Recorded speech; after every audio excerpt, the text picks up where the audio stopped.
as I crawl through the hood. Paranormal hood. Paranormal. Paranormal. Paranormal. Paranormal hood. Paranormal. Paranormal. Paranormal.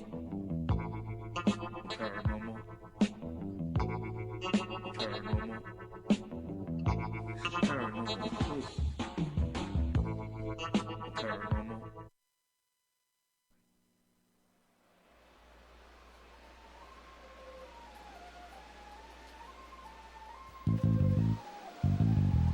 Paranormal Hood. This is Paranormal Hood.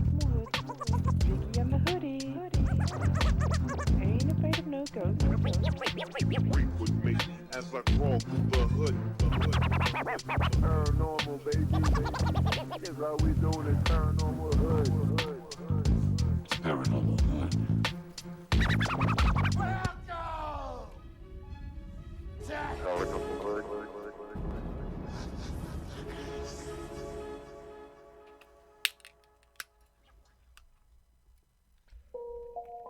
Welcome to my hood.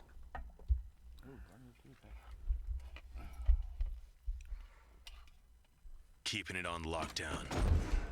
All world is in the building. Welcome to my hood. Where ain't nothing normal. You can take a walk in my hood. Where everything paranormal. Everything paranormal. If you're scared of dying, we got something for you. Open up the door, you can be immortal.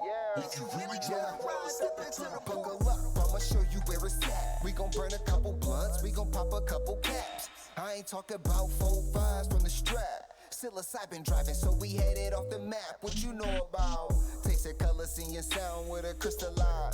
Turning nothing into something when we alchemize. Vandalize the lies with the truth. Ain't nobody wanna take shots at this proof.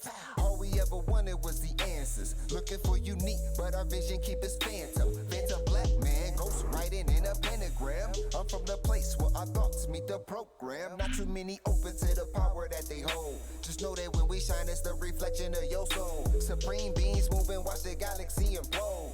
We are not alone. If you not normal, welcome home. Yeah. Welcome to my hood. Where ain't nothing normal. You can take a walk in my hood. Where everything paranormal. Everything paranormal. If you're scared of dying, we got something for you. Open up the door, you can be immortal. If you really try to rise, step into the I gotta hold on to this feeling. I'll be seeing visions through the folds of the prism. Projecting all wishes, anything I want is given. Paranormal vision, you can call it supervision. Control the superstition, make them wonder how we do it. They seen us in the mud, now we out here making music with the paranormal movement that's stronger than what you deal with. If Jesus was just a fraud, then hallelujah for Judas. Caesar is not the mob, so it just had to be Brutus. They hate when we on our job, cause persecution is useless. Proof that what we doing is more than just making music. Utilizing the truth, drop it off in the hood. Show 'em what's really good, the feeling is understood. We don't just what it means to get it by all means. Supreme beings moving, watch reality explode. We are not alone, if you not normal, welcome home. Yeah. Welcome to my hood. Where ain't nothing normal. You can take a walk in my hood. Where everything paranormal. Everything paranormal. If you're scared of dying, we got something for you. Open up the door, you can be immortal. If you really try to rise, step into the portal. It's my theme music. Every good hero should have some. 20,000 police in the whole town. Can you dig it? Can you dig it? Can you dig it?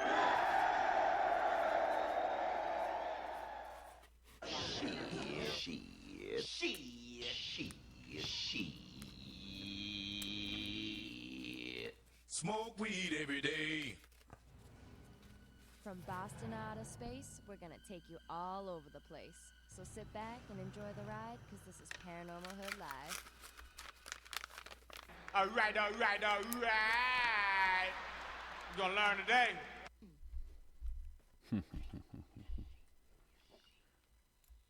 Oh, it sounds like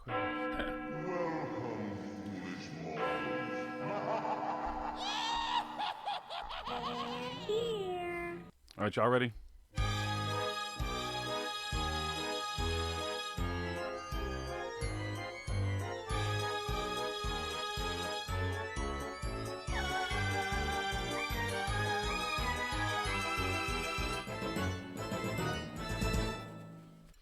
What's Hood Hoodies? Welcome to another Thursday night. We are back on Thursday nights.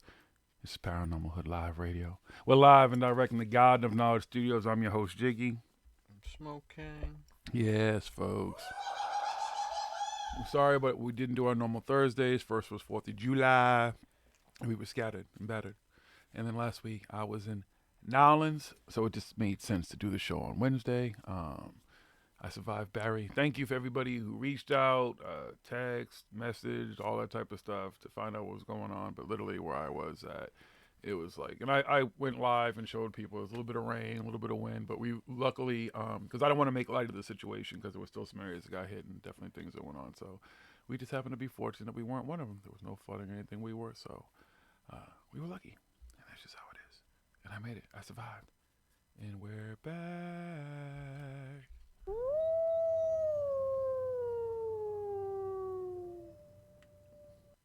So, how y'all doing? Did you miss us? What's new with you? What have you been doing? How's your week? How was your weekend? How have you been? Just gonna smile at you for a second. Is that okay? I missed you guys. But yeah, like I said, we're back on Thursday night. So, if anybody who was confused, I know even Cool K was like, wait a minute, what's going on? We're back. And this is where you'll be able to find us again every Thursday night. You know, we jump on occasion on the nights, but Thursday's been really our night for so long. So, this is what we do. All right, so no more confusion, no more suspense, no more misunderstandings. I'm going to say what's good to Brad Gray, Gerald Yates, PD Crack, Jonaside. Anybody else in the chat who might just be lingering back there? What's up?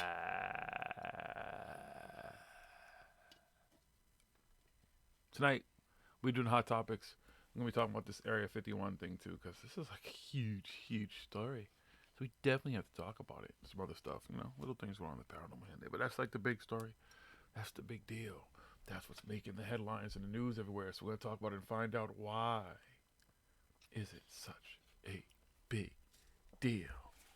Distractions.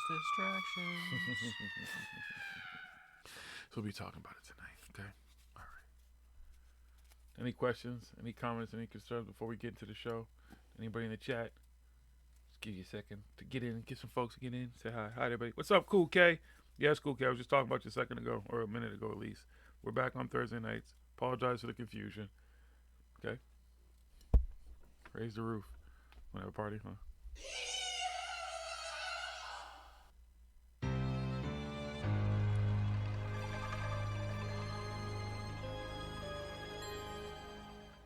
I'm gonna tell you what's cool though. I love New Orleans. I didn't get to do anything this time though. I was literally trapped in the joint because the city was on lockdown. They were expecting this thing to like literally just hit where we were in that area and stuff, and it didn't happen, which is good. Again, I'm not complaining. I am more than happy. I'm fortunate. I think, you know, because where we were too was kind of a rough neighborhood, so I think that everything was looking out for us at that point. But it was a fun time. But it just ended up being locked in a place for a few days. Didn't get any beignets. No, folks. I didn't get is it a hand grenade to drink? I didn't do any of that. It was just strictly investigating and filming. Okay? Hard work. That's what we were doing. Okay? Okay. Your ears were burning. I know they were burning, of course. You know when I'm talking about you. And you know that I know that you know when I'm talking about you, okay? You're synced with us. It's synchronicity. You're one of us. We're a family. We've been together so long. You know everything that goes on.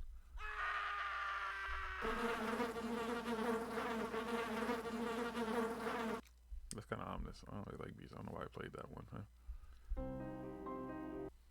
All right. Let's get into the show. For anybody who doesn't understand how Paranormal Hood works, we spend our time in between each show searching, researching, high and low, here and there, everywhere, looking for that weird, that strange, that odd, that different, that not necessarily mainstream news. Now that news could be here on Earth. Yeah, I said Earth. E-R-F. Or maybe it's up to the moon, where I say Michael Jackson resides. He's still alive. He's about to perform, y'all. Or maybe it's Mars, the supposed red planet. Or maybe it's somewhere far beyond. Somewhere out there that we're just not reaching to see. But if it's out there and it's making any kind of news, paranormal nature, we find it and we bring it to you every Thursday night, sometimes Wednesdays. On this part of the show, we simply call Smoke King's Paranormal News. Now that news, folks, it's about to go down. Smoke King's over there rolling. So I'm going to jump in with a story. And I think this is a cool story. It needs to be said. Survey finds 1 in 10 Americans believe the moon landing was a hoax. With the 50th anniversary of the famed Apollo moon landing only days away, a new survey asked Americans for their take on the controversial theory that the entire event was a charade. The much maligned moon hoax theory has been a hot topic of conversation in recent weeks as part of the march towards this coming Saturday celebration of the lunar landing. How many people really believe in the outlandish idea has largely been subject to speculation, but a recent poll provides something of an indication. According to the website Satellite Internet, which conducted a survey of 500 Americans, 10% of those people... 500? Okay, but 10% of the people polled indicated they believe that the moon landing was fake. Remarkably, this is a fairly considerable increase from the 6% who backed the moon hoax in a 1999 Gallup poll. It also seems to confirm concerns expressed by a NASA historian a few months ago that the conspiracy theory was poised to become more popular as the memory of the moon landing fades. To that, an intriguing demographic breakdown included in the survey found that the conspiracy theory was most popular among people aged 18 to 34, which constituted 18% of the pro-hoax crowd. Amongst individuals, aged 54 and above, who would presumably remember the event unfolding before their eyes, only 3% said that they thought the moon landing was fake. Despite the best efforts of scientists and space historians to debunk alleged evidence for the moon hoax theory, it would appear that these so-called clues continue to resonate with those who doubt that the landing happened. Cited as their reasons for believing in the conspiracy theory, respondents pointed to the lack of movement from the American flag when it was shown on the moon, 41%, disbelief that the lunar atmosphere would allow for a footprint to be made, 14%, suspicions that the Van Allen belt would have killed the astronauts, 12%, and curious shadow in photographs from the event, 10%. I hate when they just cut articles off like that, but that's it. So, I don't know. Real, fake. We've talked about it. To this day, I don't know what to tell you, folks. Maybe they went there, but didn't do what they said they did or how they did it and film some shit. I don't know, anything's possible. It's 90 everywhere, everybody. What are they complaining about? The heat? Suck it up. Seriously, what we're going to do is going to be like 107 degrees here on the weekend, whatever. It is what it is. Just go jump in some cool water, kids. Summertime. It's supposed to be hot. That's right. And these folks be complaining about the snow in the winter. Now, if it was cold, then there'd be something to worry about and complain about. Like, what the fuck's going on? This shit ain't right. Why is it so cold in the middle of fucking summer? But it's hot and it's summer. Hence the word summer. Summertime. Summertime. It's summertime. It's hot time. It's hot out? I didn't even know it's hot. Thanks. All right, I'm going to do one more story in relative. Let's do more of an honorary, because it should be something that's honored. So 50 years later, Apollo 11's one giant leap remains a defining moment in human history.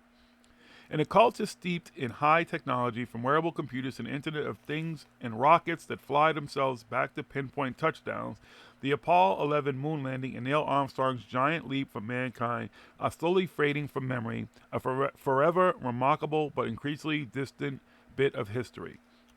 After all, for anyone born after July 20th, 1969, the day Armstrong set foot on the surface of the moon, there has never been a time when humanity was bound to Earth alone.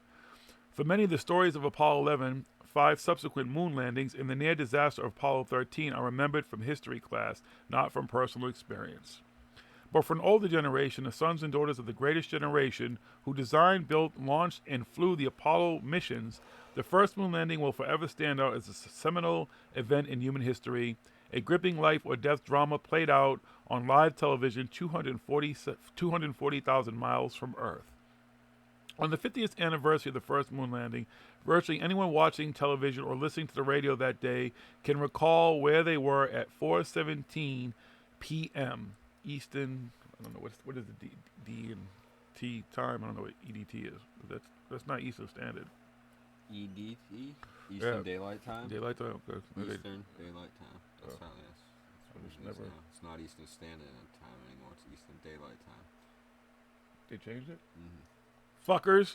It's Central Daylight Time. Okay. So when Armstrong and lunar module pilot Buzz Aldrin, leaving crewmate Michael Collins behind in orbit, swooped to a nail-biting touchdown on the Sea of Tranquility. With only a few seconds of fuel remaining after this disconcerting computer program alarms and a navigation glitch that forced Armstrong to take over manual control to avoid a boulder-strewn landing site, the four-legged spacecraft settled to the surface in clouds of fast-dissipating moon dust.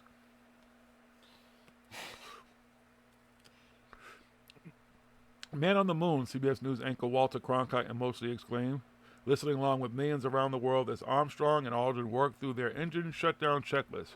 "We copy you down, Eagle," astronaut Charlie Duke called from Mission Control in Houston as if seeking confirmation. "Houston, Tranquility Base here," Armstrong famously replied. "The Eagle has landed."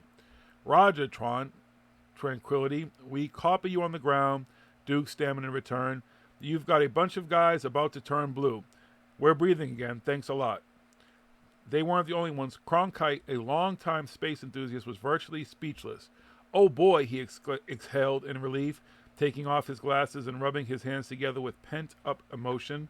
6.5 hours later, with one of the largest global television audience in history looking on, Armstrong stood poised on the lander's foot pad before stepping onto the lunar surface, clearly visible in a grainy black and white image. "Boy, look at those pictures. Wow," Cronkite marveled. "Armstrong is on the moon. Neil Armstrong, 38-year-old American, standing on the surface of the moon on this 20th, 1969. An instant later, at 10:56 p.m., Armstrong stepped off the footpad and on the finely powdered surface. That's one small step for man, one giant leap for mankind. Whether he inadvertently dropped the A or simply misspoke in the thrill of the moment, Armstrong's words briefly united the people of planet Earth with shared pride for the achievement dreamed of since humans first looked up the sky in wonder. For one priceless moment in the whole history of man, all the people on Earth are truly one. President Richard Nixon radioed the moonwalkers from the Oval Office.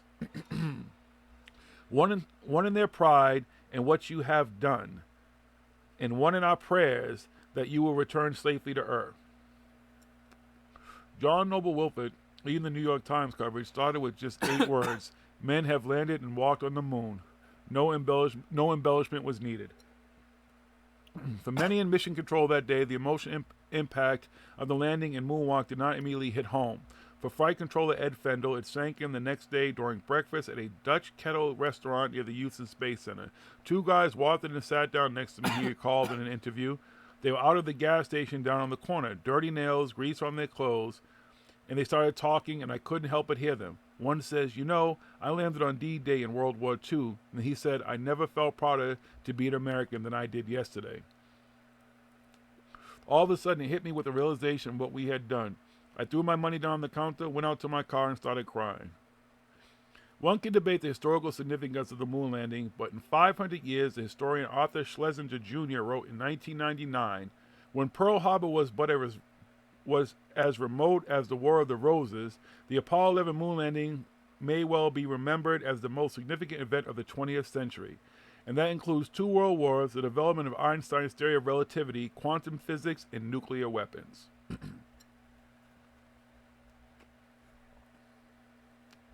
So, I don't know. Still debated to this day, did we, didn't we? But either way, it's a big day, right? It's a huge, huge day. All right, I'm going to turn it over to you, sir. Alright, let's see. Let me try and get a story here that's not Area 50 fucking 1 related right now. Good luck. Does anybody know how to say that in Albanian? Good luck. One day somebody's going to say, yeah, I know how to say it in Albanian. And I'll be like, cool. Okay. Fears of mysterious creatures lurking in Kentucky woods after terrifying sounds heard by a family. A terrifying creature could be lurking in Kentucky after footage caught a spine-chilling howl coming from the forest, conspiracy theorists have claimed.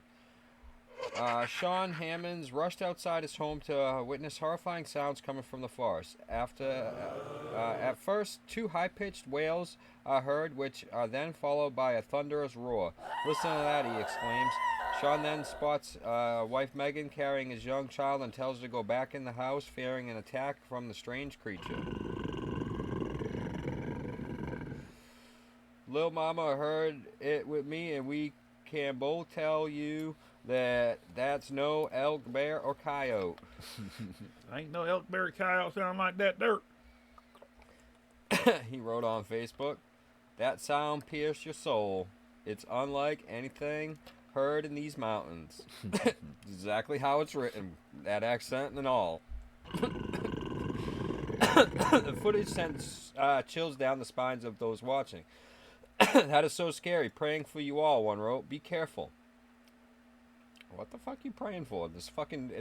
It's fucking howling in the goddamn fucking woods. You live in the fucking woods. You know how much fucking shit you fucking hear in the woods? Fuck. Others suggested the sound could be coming from Bigfoot. Sounds exactly like a Sasquatch, somebody added. Yeah, because you know exactly what a Sasquatch sounds like, don't you, dude? Guy's fucking got hours and hours of recording the Sasquatches. The only one in the world. He knows exactly. Yeah, it sounds exactly like it. This dude's confirmed it. I know what them squatches is and be sounds and likes. Third comment, that's one scary sound. Sasquatch evolved this sound to scare us to death. Several viewers claim the noise could be coming from a mountain lion, but at YouTube channel Disclosure Screen, who reposted the clip yesterday, dismissed that after finding out the area had not had a wild mountain lion population for more than a century. They are the eeriest sounds I've ever heard, he said. The footage bears starting similarities to footage that emerged back in 2017 from a forest in Oregon. Screams were heard coming from the trees, with many viewers suggesting it could be Bigfoot. Yeah. I hear some shit in the woods. It's Bigfoot. It's Godzilla, man. I'm telling you. It's gotta be fucking... Nah, dude. It's in the woods. It's gotta be Bigfoot. It's Bigfoot. If it's coming up out of the fucking water and fucking attacking a city, it's Godzilla. But if it's in the woods, it's... No matter what. What makes you think that... Any sound in the woods is Bigfoot. Maybe Godzilla decided he wanted to terrorize some woods now. Taking a vacation? Yeah. Go fuck with people in some woods. I'm tired of these big old cities and everything. He wants to eat some trees. Hang out in the forest. Anything's possible.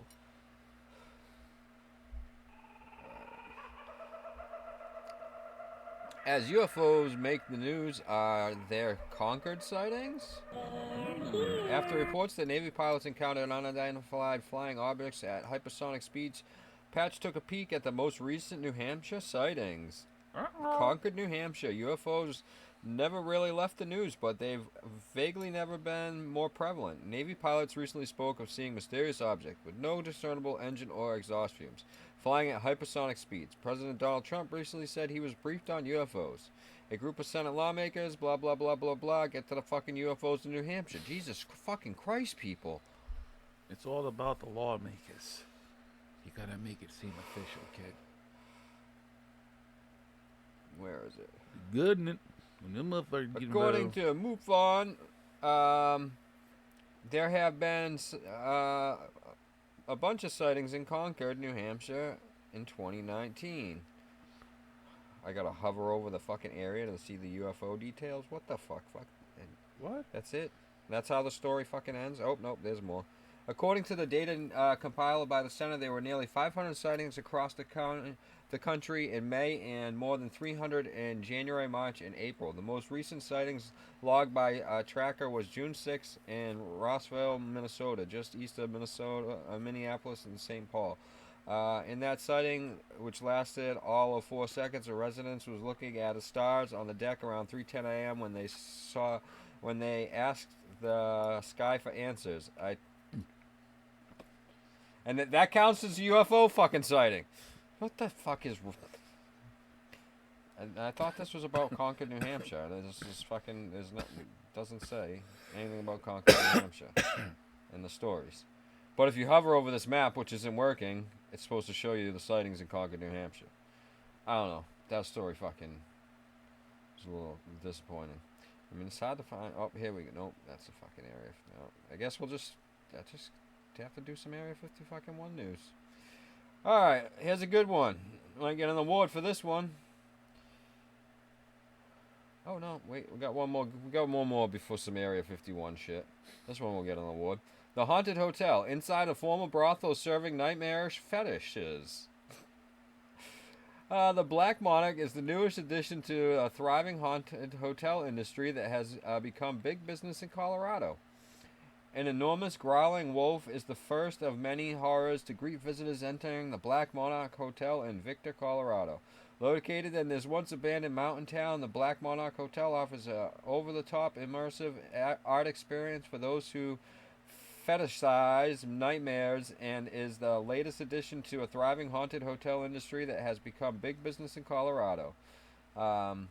Adam Zimmerly, the hotel's owner and renovator, purchased a former brothel and saloon last year, amazed at how perfectly preserved it was from the 1899 construction. He embraced the building's reputation of being haunted by spirits of the past.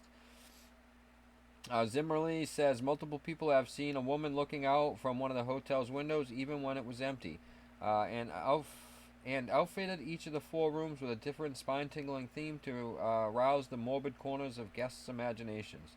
The Black Monarch isn't unique in Victor in that sense. Strange sounds, moving objects, and other appearances of translucent minors or bordello sex workers are said to haunt the entire town.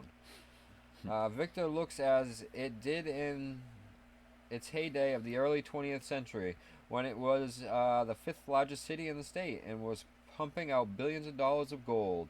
And out of the 500 mines that surrounded it, the town went from a booming economy with a population of 18,000 to a ghost town by the 1990s. And it has a bloody past. When miners attempted to organize, the corporation that owned the mines were ruthless in their union-busting techniques. They hired gangsters, commit countless murders, train derailments, set fires, purposely collapsed mines with people inside them, says Zimmerlin. At the time, the Black Monarch was known simply as the Monarch, an upscale gentleman's club, where many of the millionaires who committed these atrocities probably gambled and drank before venturing upstairs to the bordello. During the renovations, Zimmerlin has maintained much of the design of the Gold Rush Saloon, tall ceilings, tin-painted walls, but added a gothic tone in the form of black walls and ceilings, countless stuffed animals, skulls, vast library books of titles like Carnal Crimes, Diseases of Children, and the History of the Devil.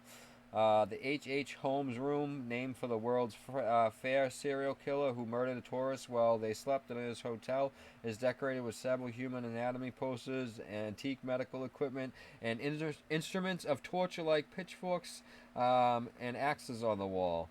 The room, bearing the name of Elizabeth Bathory, the 17th century Hungarian countess who is said to have bathed in the blood of her victims, is adorned with crimson walls, a bat encased in red velvet, and ominous portraits of Bathory, including a sculpture of her in a red bath surrounded by heads on spikes. I've seen people get scared here and they leave only a few hours after checking in, the caretaker, Jenny Davis, says in a thick Mississippi accent. Many of Victor's current residents don't feel terrorized by the town's spooky appearance.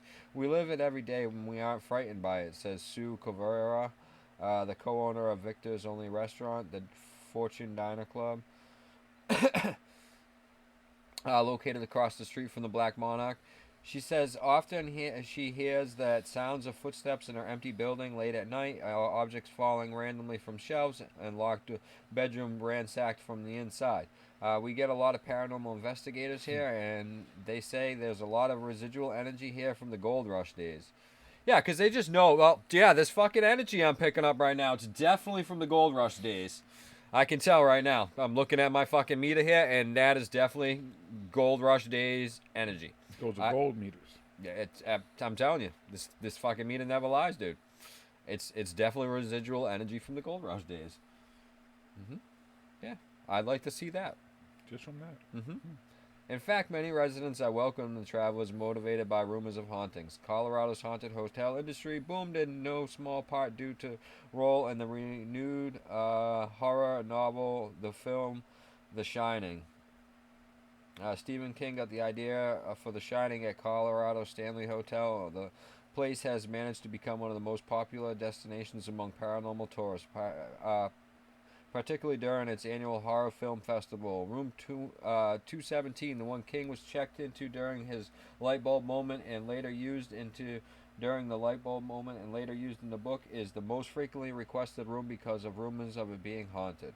40 years later, rumors of hauntings have become a selling point, not a deterrent for travelers across the U.S. And that's that. Y'all want to go stay in some haunted hotels? Some fucking creepy ass shit on the walls? Let's go. It's definitely got energy from the gold rush days. Let's go. Definitely. Let's go. They're as sure as the people who are sure that was a fucking Sasquatch noises they heard. Let's go. All right, let's see. Hey, look at I ain't this. afraid of no ghosts. A story from Epoch Times.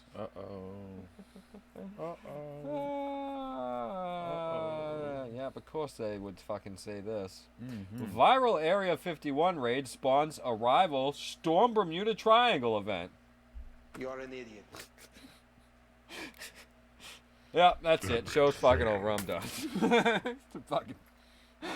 The fuck is wrong with you fucking? Hey, everybody get in the boat! We're taking over we're taking over the Bermuda Triangle!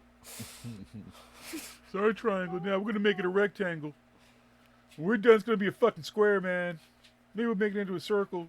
It'll be the Bermuda Circle. It won't be as scary. We're changing this shit to the Bermuda Hexagon. Oh, shit. We're moving these lines. That's right. Here we go, y'all. All Let's right. do this. A new Facebook event to rival the viral Storm Area 51 has been launched, with tens of thousands vowing to storm the Bermuda Triangle because it can't swallow us all, it says. You want to watch it? The ocean fucking swallows people daily.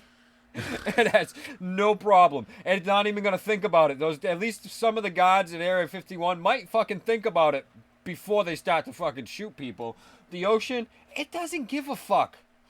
It's just going to swallow people. That's what the ocean does. Yeah, jackass. People out there in fucking canoes and kayaks and shit. Good luck with that shit. I don't know what happened. They just disappeared. They were just gone. They were just gone. 1 minute they were there. I saw their canoes and kayaks. The next minute there was a wave and they were gone. They disappeared. They probably went through the portal, man. They went through the portal. They were on the other side, man. They probably time traveled and everything. I saw those movies. Anyway, but are they gonna take a cruise ship, bunch of cruise ships? How are they all gonna get there at the same time? Like at least Area 51, you could drive, you could bicycle there, you could walk there, you could run if you get there in time. 'Cause it's not till September, right? But how the fuck are they all gonna get to the Bermuda Triangle? I want to see that shit. I mean, it's easy to storm it. I mean, I guess if y'all got a bunch of boats, there's nobody stopping you from going there, so it's kind of fucking, you know what I mean? But I get what the really joke of it. disappears in the Bermuda Triangle anymore? Nothing anyways. really, Nothing. except for some idiot Yeah. who fucking gets lost during a storm, like it always was. I back flew in the over day. all those times. But nowadays, it's less. It's a less common occurrence because of all the fucking common navigation. The modern navigation equipment and shit that we have for people to get through there. So, all right. So anyway, but while Storm Area 51 is widely reported as a joke, Anthony Dominic Caravelli, who created Storm the Bermuda Triangle, It Can't Swallow Us All, insists his is for real. I'm contractually obligated to only use the money for the event. If I somehow can't, I have to give everyone their money back, he added, referring to the terms and conditions underpinning the GoFundMe campaign he set up to fund the Bermuda Triangle raid. When Fox 10 asked if his event was a serious endeavor, he replied, absolutely. Basically organizing a beach party at the tip of the Bermuda Triangle Carnivoli wrote, gonna be a safe party, and I'm going to hire an event organizer to help plan the party and rent boats and hire live music. Like Area 51, the Bermuda Triangle has long been veiled in mystery, with hundreds of ships and airplanes vanishing there over the years without a trace. But look up on the last time somebody vanished in the Area 51 and the Bermuda Triangle.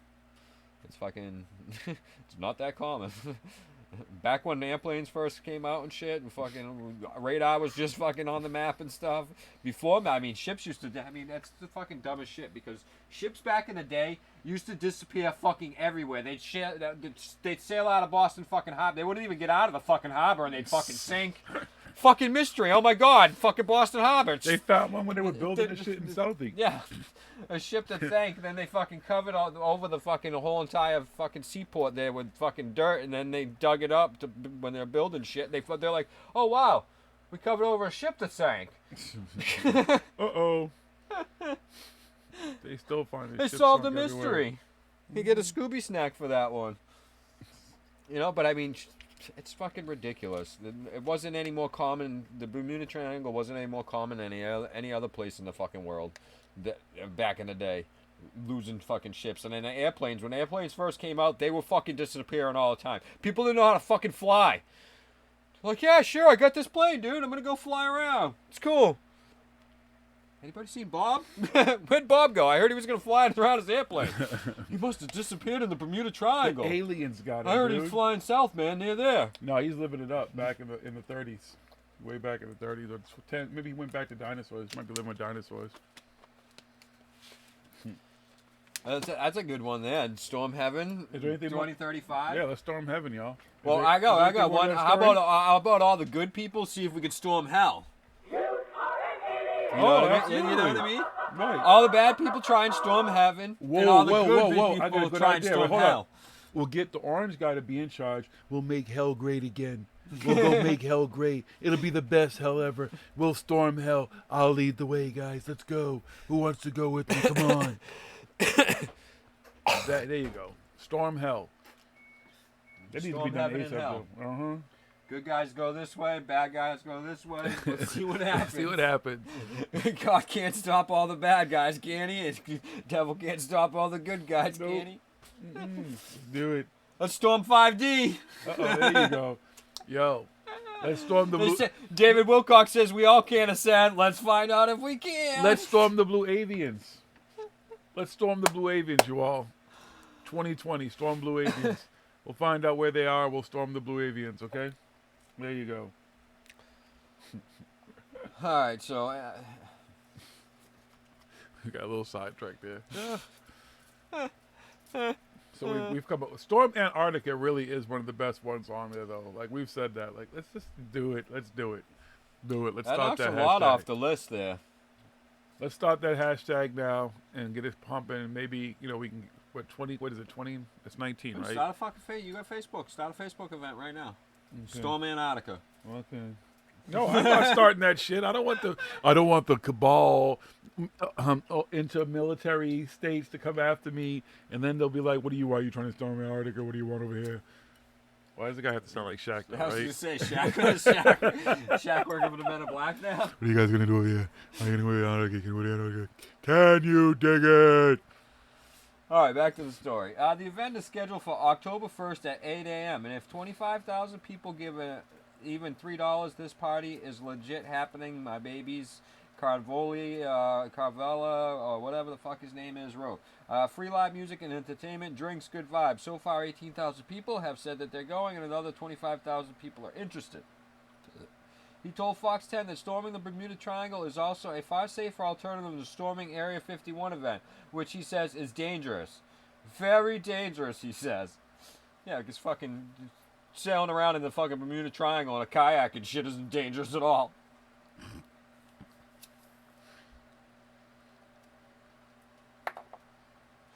Honestly, everyone thinks I'm trying to scam people with this GoFundMe thing.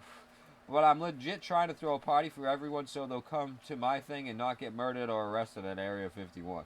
I mean, that's kind of cool. I'll give him props for that one. I'll give him some points. UFO expert said the plan to storm Area 51 has gotten somewhat out of hand and is a recipe for disaster. So there you go, guys. So if you're not able to go storm Area 51 and you can make it to storm the Bermuda Triangle, go on down. Good luck. Storm. Yeah. All right. We got one more last story of the night, because this one takes the cake right here. No, I don't want to subscribe to that stuff right here. All right, ready for this story? Searches for alien porn are skyrocketing right now on Pornhub, according to the Daily Pot. More than 1.6 million people have... It's actually higher than that now. Of course, this article must be a couple days old. So yeah, there's over 2 million people have signed up to attend the viral storm of Area 51 Facebook event. But thousands have already started searching for the extraterrestrials on Pornhub. That is. Word? Hey, be a good place to hide. No one would think to look there. Yeah, nobody watches porn on Pornhub. Well, they don't know they're aliens. All right, little thing about Pornhub. If anybody doesn't know how fucking much porn people watch, Pornhub sees more traffic than Netflix, Amazon Prime Video, Google Movies, Apple TV, and YouTube every day. Okay? I think Hulu's on there too. It's an obscene list that Pornhub is fucking above it all. Like, you think people are streaming fucking videos on YouTube all day long? No, they're watching fucking pornos. And then they just click over to YouTube. Yeah, I was just watching a video on YouTube. Yeah, people fucking watch a shitload of fucking porn. It's fucking crazy how much porn fucking people watch. Alright, anyway. Alien-related searches have spiked since news about the event started circulating in early July. According to statistics the platform released on Wednesday. In last week, searches for Area 51 jumped from 0 to 160,000, including 60,000 on Tuesday alone. 0 to 160,000 in a week, and 60,000 in one day. That's 0 to 100 real quick. This story came out on yesterday, so who knows how many people what the number is up to today, tomorrow. I mean, fucking 10 not billion. That the genre wasn't popular before it became this summer's hottest memes. An average of 30,000 people a day were already looking for kinky alien videos before July. The number of searches for alien jumped through roughly 200% on July 2nd, July 14th, and July 15th. Jumped up 200% higher than the previous point. So each day, one of those dates, it jumped up 200%, 200%, 200%. Alien impregnation beat out the other top searches of alien sex and alien anime, implying that some of those attendees may be heading to Area 51 with an agenda. Young millennials and Generation Zers proved the horniest generation for ET because 18 to 24-year-olds are 60% more likely than other generations to conduct alien-related searches on Pornhub. Got to get it. You got to get it. Hell yeah! Women visitors got off to alien porn more than 30%. 30% more than men. So I guess you could say their standards are out of this world. Women, the women are looking at this alien. 30% more women looking at the alien porn. What? They say that the guys are the freaks. What? Women are like, I can't find no good dudes on Earth. I'm gonna fucking I'm looking elsewhere. I'm gonna get me an alien. All these women like, I'm planning my alien fucking wedding and shit. Let me go check out these aliens on fucking Pornhub and see what they look like. Sexy ass alien right there. That's an interesting statistic from this one. Folks from Alaska thirst after aliens the most, with West Virginia and South Dakota not too far behind. Let me see if I can see this list a little bit better. Yep, Alaska's number 1, West Virginia number 2, South Dakota is number 3. 107%. What's up, Tosh? All right, where's Massachusetts? Oh, man, not a lot of people. Negative 29%. Percent difference compared to other states. Negative 29% compared to other states for Massachusetts. So we're third. We're 48 on the list. We're not 50. Rhode Island is number 50 on the list. They're last. People in Rhode Island do not want to look at some alien snatch. And apparently neither do we. I've never seen any. No, not that. I mean, I don't either. I mean, Connecticut, it looks like Rhode Island, Massachusetts, Connecticut. All the New England states, pretty much. Yeah, a few of half. Do you know why? States. I'm gonna tell you. Let's tell the rest of the world why. But look at Vermont. Tell them the truth. New Hampshire and Maine. Do y'all want to know why? Are higher up on the list. Maine's Where are the aliens? Top 10. So is Vermont. Vermont's number 10. Maine's number 6. So. Where are the aliens? New Englanders. Where are the aliens? That's right. And then you can go click here to read more of the Pornhub statistics about alien porn. Wow. And that's it for the news this week, folks. That's the news. What's up, Tosh, the Mysterious Forces? William Bennett. I don't know who else. I'll go to the chat when we come back. Gonna take a quick break. Play a little music. We're gonna talk Don't more go too alien far. shit. We'll be Get talking some about more aliens. stories. Area 51. Bunch of stories, different things going on over there. See what's gonna happen. See, maybe you're gonna be helping us join in. Who's gonna join in? Who's going to? We're gonna find out when we come back. All right. Y'all don't go too far now. You hear? We'll be back.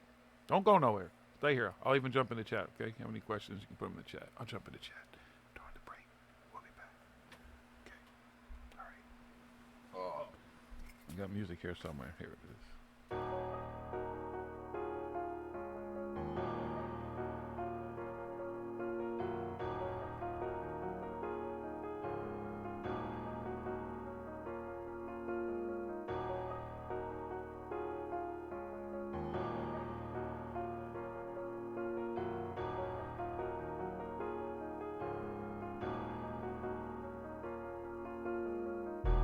To be supreme, what are the odds of it? In a place where our wars define what honor is. Every day we having battles with all kind of shit. But it's up beside the mirror where the challenge lives. Face to face with the ruler of our universe. And we can never see she's reflecting all of our inner work. Our intentions should be something other than riches. Our values don't match our value. We live in a contradiction. Listen, we ask for eternity and we got something more. Now we run away from life just to go to war. Embracing all the struggle like it's a distant brother. Not learning there's no struggle if we embrace each other. But this money got y'all acting different. Ain't no activism, cause activists don't act on a common interest. They want you to choose a side. They divide, you get conquered. The winners get the honor of ranking you as a monster. This is war. Yeah, this is war. Yeah, this is war up in your house, war up in your mind. This is war upon your kids, so this is war with all the time. This is war all in your spirit. Can you hear it? Can you feel it? You can smell it through our pores. Our essence is now a weapon for this war. They telling us his story, but it's not the truth. Let alone even relevant to me or you. Tell them eat your stardust when you rolling through. Cause this body ain't nothing but a cosmic coup. And that's the very thing these humans try to hide from you. They don't want you to see the God that lies inside of you. In this information war, we're being lied to. Because there is no Messiah that is provided to you. There is no supreme being that lives outside of self. And if you don't believe me, your denial's felt. So who am I to try to empower the powerless? Cause for the truth I push courage out of a coward's chest. Pull verses from universes to encourage purpose. So every rhyme is like a pregnant virgin, birthing diamonds from a lifeless surface. A rising serpent to the eye. Climb that ladder on a spine as we remind the mind that this is war. Yeah, this is war. Yeah, this is war up in your house, war up in your mind. This is war by your kids, so this is war with all the time. This is war all in your spirit. Can you hear it? Can you feel it? You can smell it through our pores. Our essence is now a weapon for this war.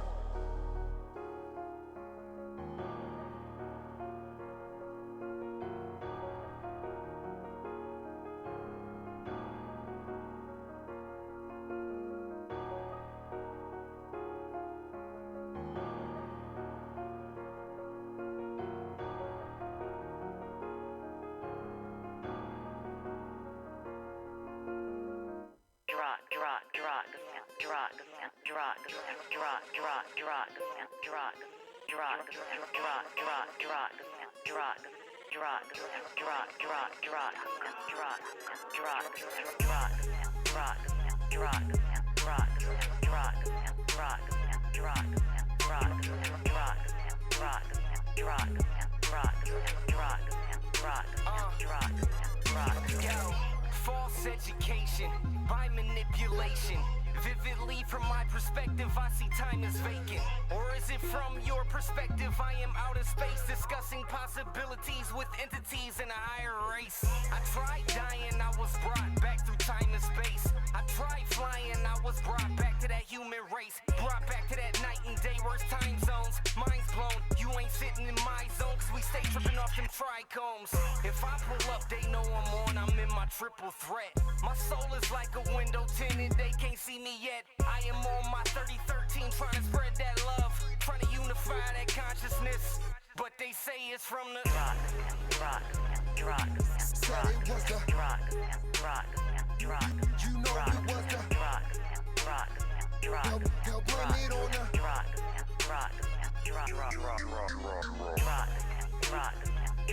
They'll say it was the rock. You know it was the rock. They'll blame it on the rock. This is reefer madness, we broke through that gateway. This shit feel like purgatory, we somewhere in deep space. Pill popping animal, Ciroc sipping nigga, fucking zombie in the mirror, snapping Instagram pictures. Where's Molly? Never met her, but I'm trying to get familiar. All I heard was good things, all my niggas hit her. I ain't trying to fall in love. Me and Mary Jane been kicking this since pimpin' been pimpin'. She still pushes my limits, I'm feeling as if I'm different. We all know I'm that same nigga, fighting the addiction, biting into your prescriptions. Fight getting for dinner and it's doing what it does. The same people that think I'm crazy will praise me when I tell them it was the rock. Said it was the rock. You know it was the rock. They'll blame it on the rock.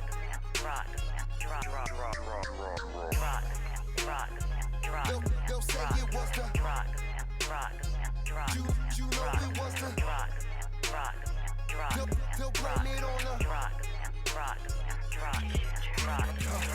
No yellow, I will never die. Life is an immortal, is a different high. The view from where I'm sitting got them pissed off.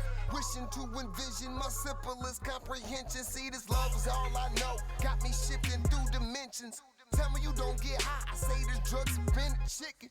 Poison in your prescriptions. Venomous politicians. Numerous contradictions. Am I pimping or am I living? Damn, I'm tripping. Man, I gotta be insane. If sanity was an option, then I wouldn't have a brain. Destruction is why I came. Delivered through this cocaine. So when the shit goes up in flames, they'll have something they can blame. It was the rock. Said it was the rock. You know it was the rock. They'll blame it on the rock.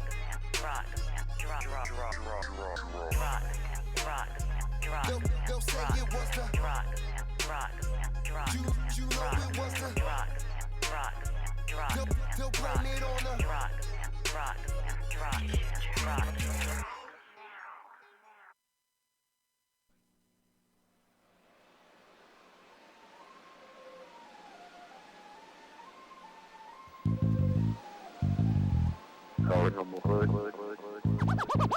This is Paranormal Hood.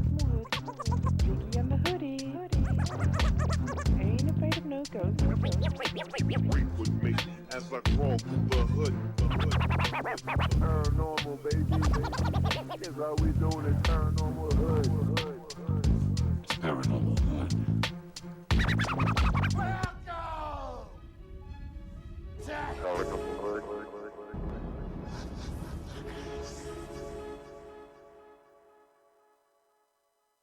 Keeping it on lockdown. All world is in the building. welcome to my hood. Where ain't nothing normal. You can take a walk in my hood. Where everything paranormal. Everything paranormal. If you're scared of dying, we got something for you. Open up the door, you can be immortal. If you really tryna ride, step into the buckle up. I'ma show you where it's at. We gon' burn a couple blunts, we gon' pop a couple caps. I ain't talking about 4 5s from the strap. Psilocybin driving, so we headed off the map. What you know about? Tasting color, seeing sound with a crystal eye. Turning nothing into something when we alchemize. Vandalize the lies with the truth.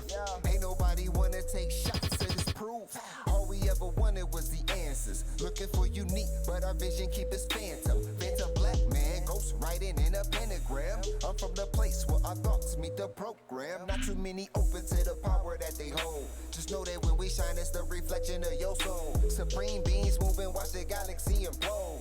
We are not alone. If you're not normal, welcome home. Yeah. Welcome to my hood. Where ain't nothing normal. You can take a walk in my hood. Where everything paranormal. Everything paranormal. If you're scared of dying, we got something for you. Open up the door, you can be immortal. If you really tryna ride, step into the I gotta hold on to this feeling. I'll be seeing visions through the folds of the prism. Projecting all wishes, anything I want is given.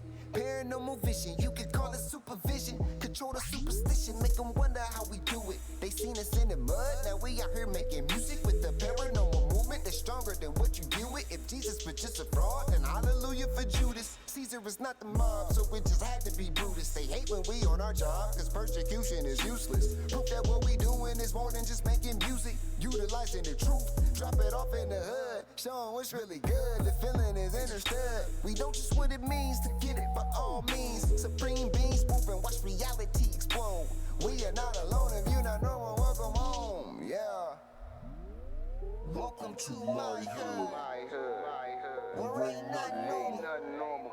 You can take a walk in my hood. Where everything paranormal. Everything paranormal.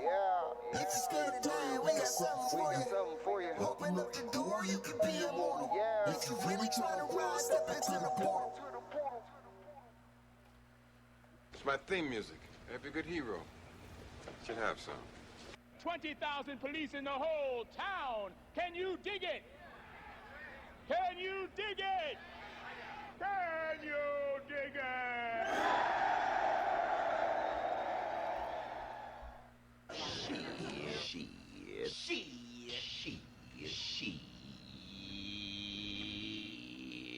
Smoke weed every day.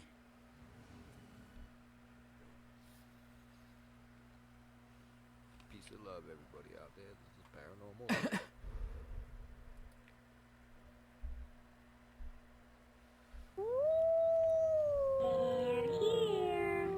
All right, let's get the trading train going. Let's go.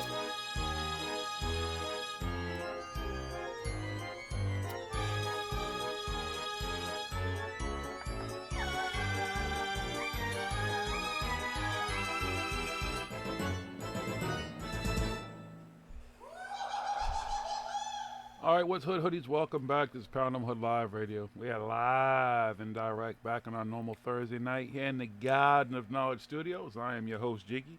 I'm Smoke King. What's good to everybody in the chat room? Surprisingly enough, Corey, just speaking about some of what we're talking about in the chat, you should kind of remember some of that too, because I know I actually did the Thursday night live. I was in New Orleans, but then I had talked about that stuff afterwards. Like that Wax Museum was actually a really interesting place. I'm kind of sad it's gone because I didn't really get to hit it as hard as I wanted to and go back there and really be able to sit down and investigate the place. But from what I kind of gotten that day, it was pretty cool. I have that evidence and all that stuff somewhere. So it was really cool. I didn't really get to check out New Orleans again like I did last time because it was on lockdown. They literally had like state of emergency, and if you're in your car or whatever, you're gonna get arrested. So I wasn't going nowhere. Plus, you had to park up on a sidewalk and hold your space because it was flooding in a lot of the areas. Like literally the day before I got there. So luckily, it wasn't flooded when I was there, or during the whole time I was there. But yeah, so a lot of things that were just made it so just stayed locked in the place and investigating it the whole time.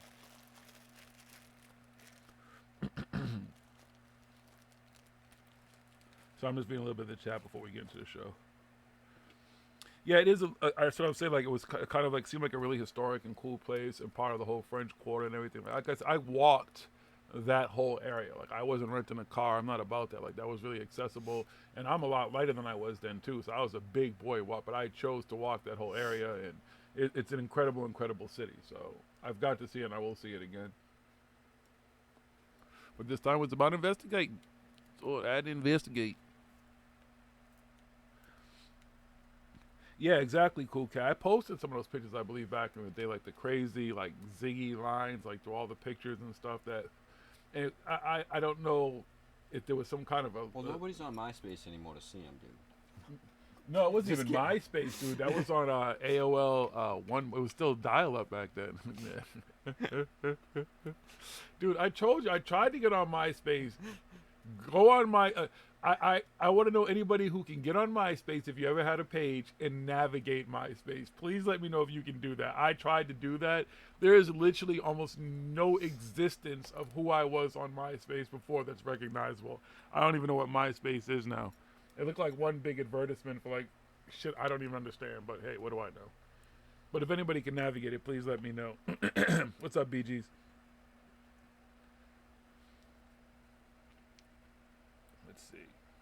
Yeah, but so yeah, it was really exactly. They were zigzagging through the picture and stuff. It was like when people would say orbs, like these weren't orbs, like these were consistent, like zagging lights and stuff. And I was trying to figure if they had some kind of a laser system there, security system I couldn't find, whatever. So I don't know, but there was also some weird EVPs and stuff because this was in the afternoon. So there was nobody in this place on this particular day except for the people who worked there. It was two of them, and they were downstairs in the front. So it wasn't like there was somebody running along. It wasn't like banging walls or anything like that. But it's just things that were picked up like as I was recording later that I heard. It didn't really make sense and different stuff that was going on. So it was a really cool place to investigate, like an impromptu investigation too. So. He doesn't remember his password or email he used back then. It's funny. I was looking at there was a meme up that said I was showing things of. Things that they'll find in Area 51. One was a picture of Tom from MySpace. He's still sitting there. He's just sitting looking there, the same. Just looking at the same, looking the same thing with his T-shirt on. He'll give you that wave when you come in. Yeah, he waves everybody. That's the only movie. Hey guys, you here to join MySpace? We're gonna get this going again, right? How about that? Maybe that's what we should do. Let's store on MySpace. I don't want. They keep me here, but they let Zuckerberg run around out there doing stuff. We're actually twins. Ooh. You know what I did? So, ironically, I'm still on AOL. I still have my original AOL account from way back, like when I started on AOL back in the 90s.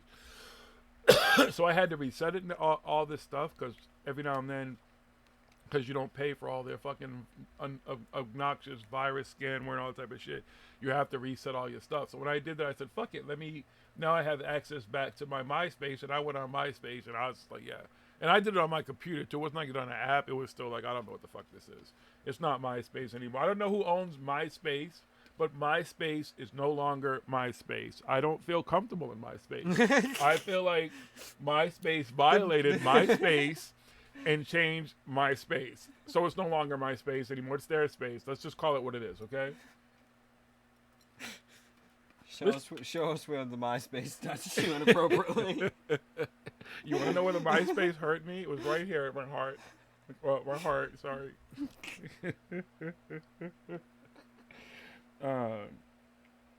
But see, that's, yeah. It was, these weren't these like orbs. Like, I'm not talking like dust orbs. I'm talking like consistent. Like, Cool K actually remembers the pictures, like, because she's talking about them, where you're talking about like these red light, like lines of lights and yellow lights that are just zooming through these pictures consistently on, and their patterns.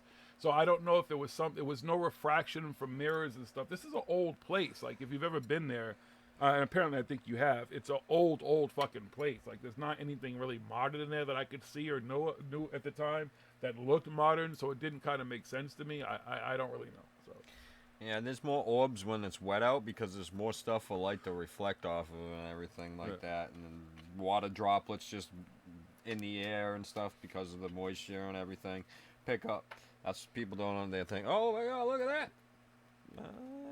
that. Especially when they go in old ass places. Like, they go in places that haven't been touched for a while and stuff, and some dust and something. It's like, orbs everywhere. No, motherfucker. It's all the dust that's been settled. Now you're in there disturbing everything that's moving around. And dusty old buildings and stuff like that. They're wearing dust masks and everything because that's the funniest shit. They got dust masks on and everything because it's so dusty in these places and stuff like that. And they're like, look at all the orbs. Like, you just fucking closed the door and fucking shit fell from the ceiling and everything. You can clearly see it falling from the ceiling. Dude, just pay attention. And bugs and shit everywhere and stuff. It just is what it is. But there are some orbs. I don't discredit all orbs. Yeah, not all of them. There are some that are very apparent. Very, very, very few. But you really, really have to kind of be fickle. I'm not saying that the ones that I captured anybody else's. I'm just saying that they just were kind of apparent things. So I don't know what it was. I've never, and it's not something, I don't hold all this stuff like this is absolute evidence of anything. I'm sure it could probably easily be debunked somewhere. It was just a whole series of odd events at this place. Yeah, I'm not discrediting them all either. The other thing with the orbs is how the fuck do you get it to come back?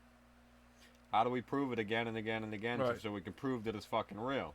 Right. I never got to go back to that place. I wish I could. So that's the thing. You know what I mean? Michelle, you know what it comes from too? We have, in all these years, I can't even tell you how many pictures and videos of orbs, and I swear to God. And people still said, and we'll see. Watch, just from us talking about it tonight, somebody's going to watch this and be like, they're going to send us a bunch of pictures. I got the ultimate orb picture, dude. Telling you, man. Mine's Look the at real this. one. We got the real one. And they argue. They will argue with you when you explain things. That's not what it was. I'm telling you, that's not what it was. You weren't there. I'm just, you asked me for my opinion and what I've been. This is what I'm. Well, you still don't know what you're talking about. Okay, well, I'm sorry. You came to the wrong place. I don't see what you're talking about. And they're like, it's right there. Here, I'll draw 16 circles and zoom in and everything and use arrows and stuff. And I'm like, well. Look at these filters. I put it through 475,000 filters. Yeah. You don't see what it is? Yeah. It's dust. It's bug. It's orb. Yeah, it's orb. So what? It's light refracting off of that shit. You not know how your camera works? You don't understand how your camera takes pictures even without your flash? Duh. I'm just saying. He said you saw it. You saw. I'm sure you did. Most people who aren't used to smoking with us usually do. Yes. Tasha's one of those rare folks who've been able to come and survive actually being here, though. She did survive. She did walk out. You know what I'm saying? Some people just crack. That's the killer couch over there. She survived the killer couch. Most people don't survive the killer couch. Yeah, it's snowing. I know, it's snowing. Look, those are orbs. You don't see all those orbs? All that light out there? Those are angels. Those are fairies. They're coming to save us. They're everywhere. Oh, gosh. Everybody. All right. You want to get into it, folks? 9/11. What's up, Chris? Always catch that number. All right. First of all, I want to know, anybody in the chat, has anybody signed up to go and storm Area 51? Who's coming with me? Come on. Who's coming? I was thinking about it. We not actually going there, But go to the town outside and stuff and look at all the fucking hoopla and all the idiots, watch them all leave, and then we drive to the other mountains. Because it's in a valley. I mean, you can sit on mountains and you can fucking sit binoculars and be like, shoo! Oh shit! Goddamn, look at them! Popcorn and Fuck, everything, yeah, right? dude, we'll fucking be set up. I mean, we can camp out there because all the hotels and everything are booked around the area anyway, so you're going to have to camp out when you get there anyway. We can set up on one of the mountaintops way away from where Area 51 ain't even going to be concerned with us. Might be some other news teams around and stuff like that. They're just, smart and everything. Folks, why aren't you going we'll over go there? and we'll do some reporting and everything like that. Fuck it,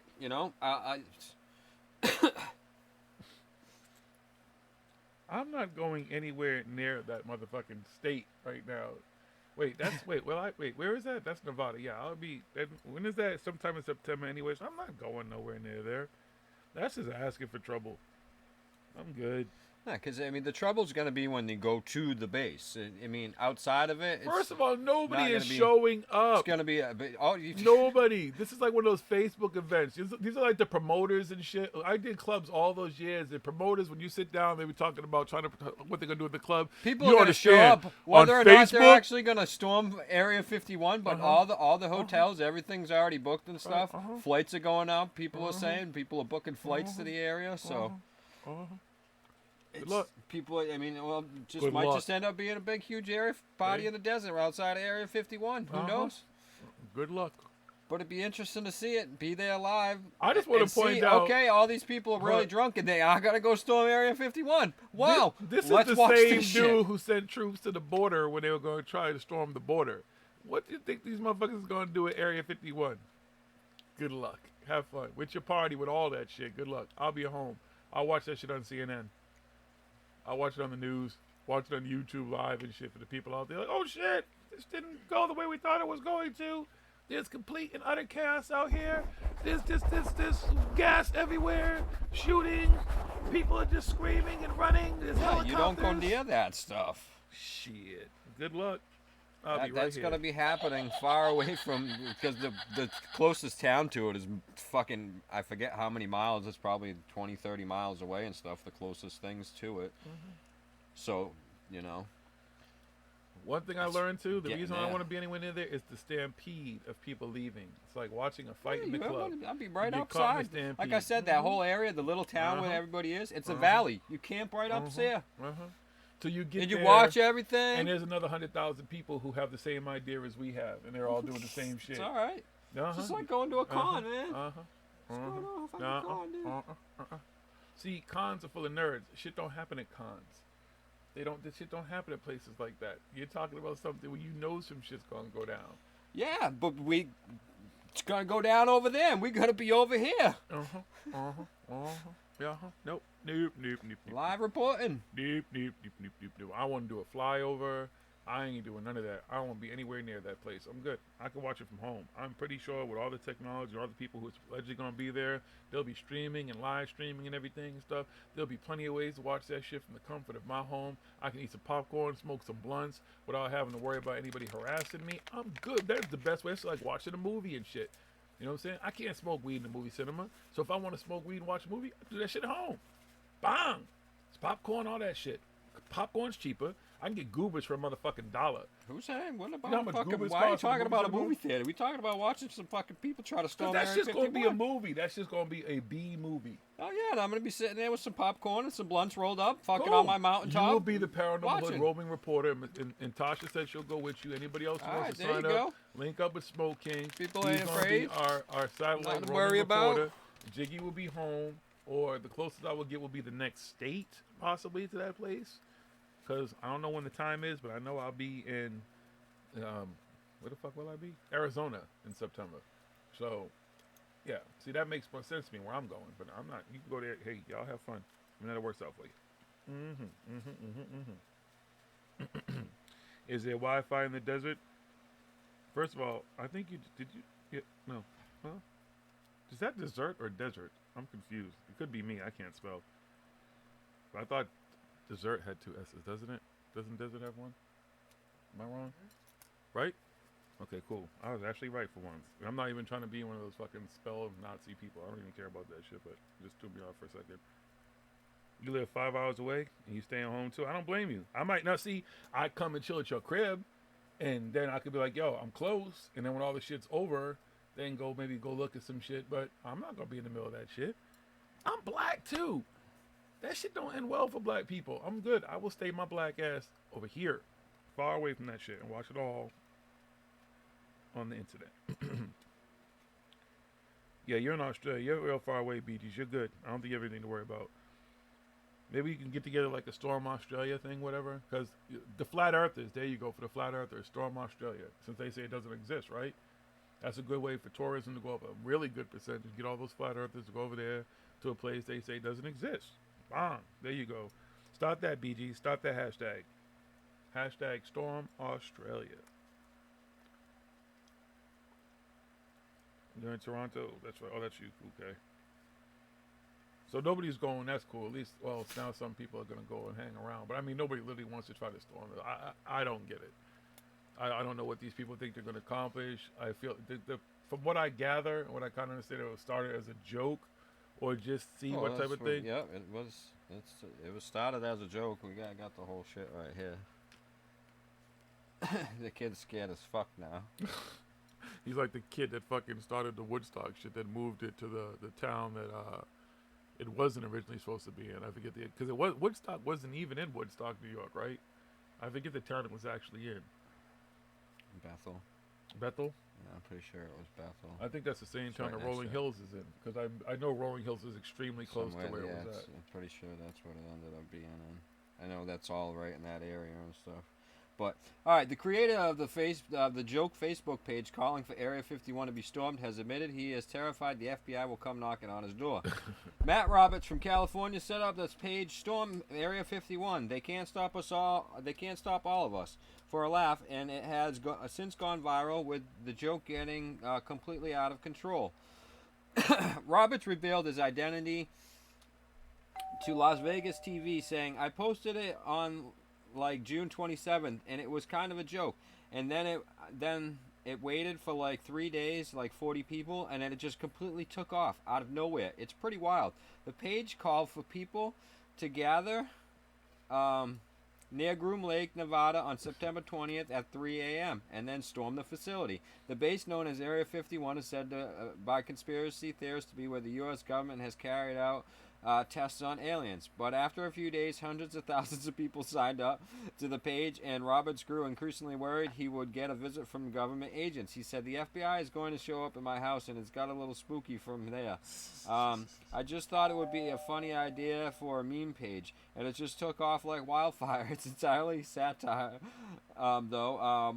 Most people seem to understand that. So... the page, though, has continued to grow with a... Why didn't you take it down, dude? The page has continued to grow with around 1.5 million people having pledged to attend, with another 1.1 million saying they are interested in seeing the aliens. Well, damn. The page's description reads, "We will all meet at Area 51 center tourist attraction and coordinate our entry." You ever see the movie Contact? That's what that shit's gonna look like. Shit. We can move faster than their bullets if we run. Super Saiyan. Doesn't it say like run Naruto style? Yeah, right? Naruto style. The U.S. Air Force has warned that it stands ready to defend the military base should anyone actually try to raid the secretive facility. U.S. Air Force spokeswoman Laura McAndrews told the Washington Post on Friday that officials were aware of the event. She said she couldn't elaborate on what procedures the base has in place to respond to trespassers, but did disclose to those considering attempting a breach is an open target range for the U.S. Air Force, and we would discourage anyone from trying to come into the area where we are training American armed forces, she said. The U.S. Air Force always stands ready to protect America and its assets. Area 51 is a 5,000 square mile detachment that has been operational for more than 60 years and is officially part of Nevada Test and Training Range. And that's it on that. So yeah, that's the kid's name and everything who came up with the story. And I'm telling you. He's all scared now. All these people are like, I'm going. Who's going? Who's going? And there'll be a handful of people who show up. No, this is why sometimes I'm like, I don't know. Because okay, it's just been about 2 weeks, and Bud Light already has enough fucking beer cans made and beer in them, and it's putting out a special. They just debuted today a special Bud Light Area 51 special edition cans, and it's also promising free beer to aliens if any aliens do come out of Area 51. But they have these Area 51 fucking special edition cans already planned up. We got a whole fucking can lined up, ready to go, ready out the door.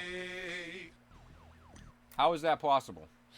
So did this kid really just make up this fucking Facebook page, or is this just a fucking distraction?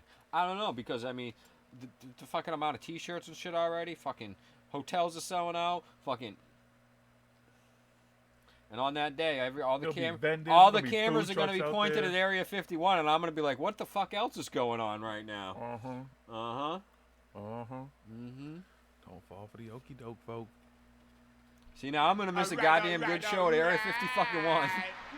Because I got to look and see what else is fucking going on that day. Listen. Distractions. Yes. Ted's going to turn to one big party, and it's going to turn to one big bloodbath. It's going to be anarchy.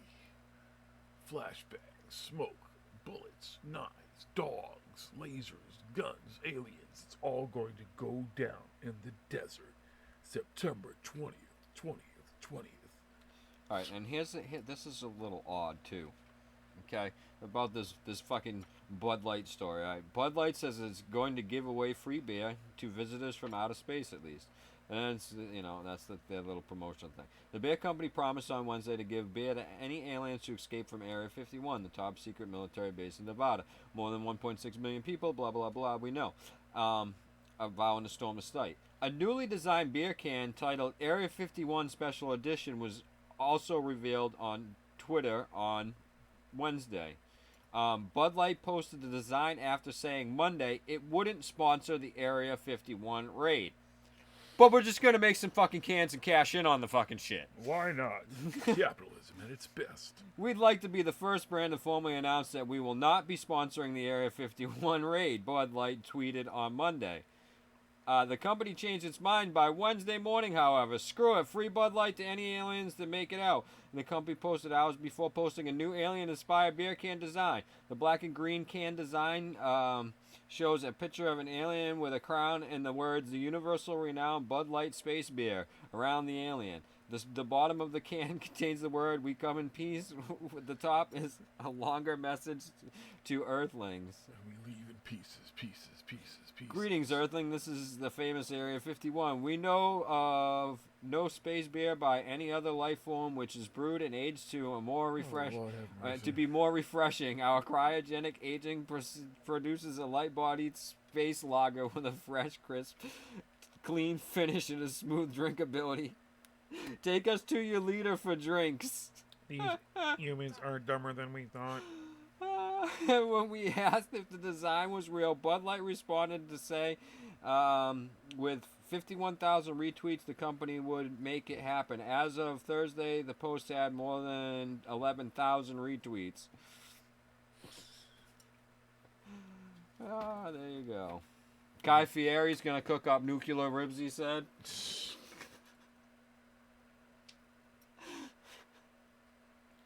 I could never watch that guy. I don't like watching people eat. And he's a...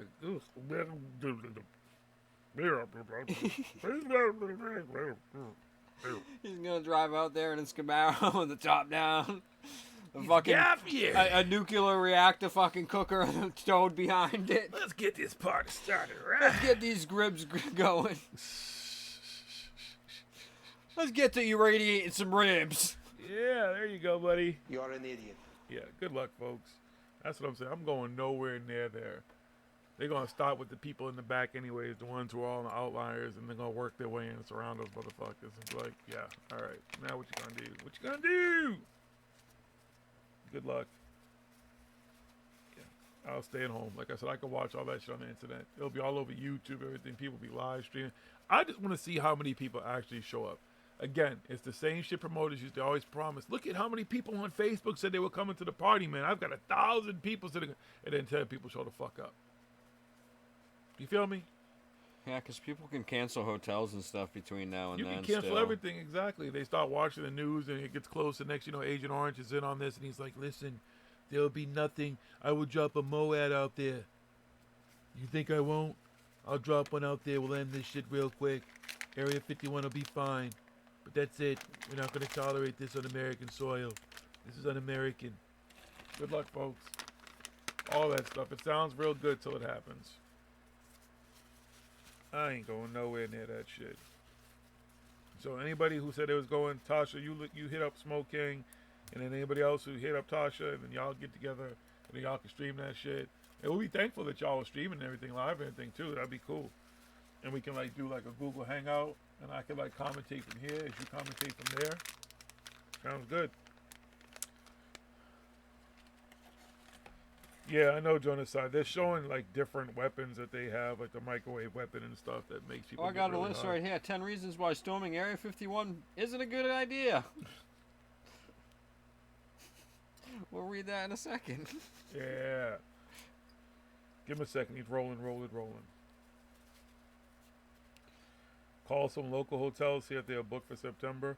All you gotta do is probably just use the app. I think all those fucking apps now. You can No, they're already reporting that and showing that hotels are booking up in the area, local hotels and stuff. No, Pole Dog, we are not into any of that type of stuff here. If you are, you came to the wrong place. Okay? That's all I gotta say about that. Anything further, shit like that, you can take that shit elsewhere, okay? If you don't have anything constructive to say, take it you can elsewhere now. Yeah, just make it easy on all of us, please. And thank you. You know what I mean? Alright, so anyways. So he's on the front line at Area 51. He's probably one of the, he probably is. He's going to be the first one in line. He's already signed up. He's already heading that way.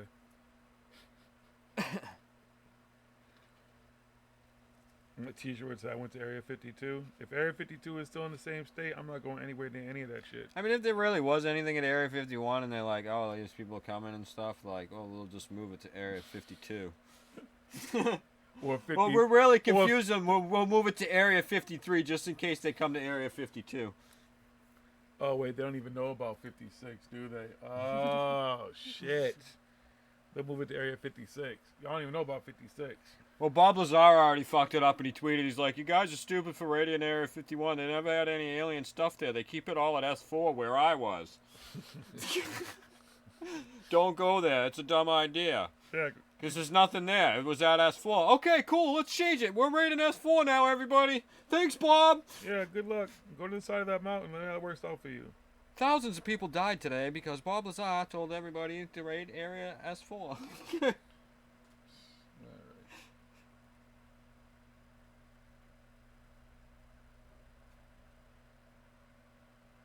This dude.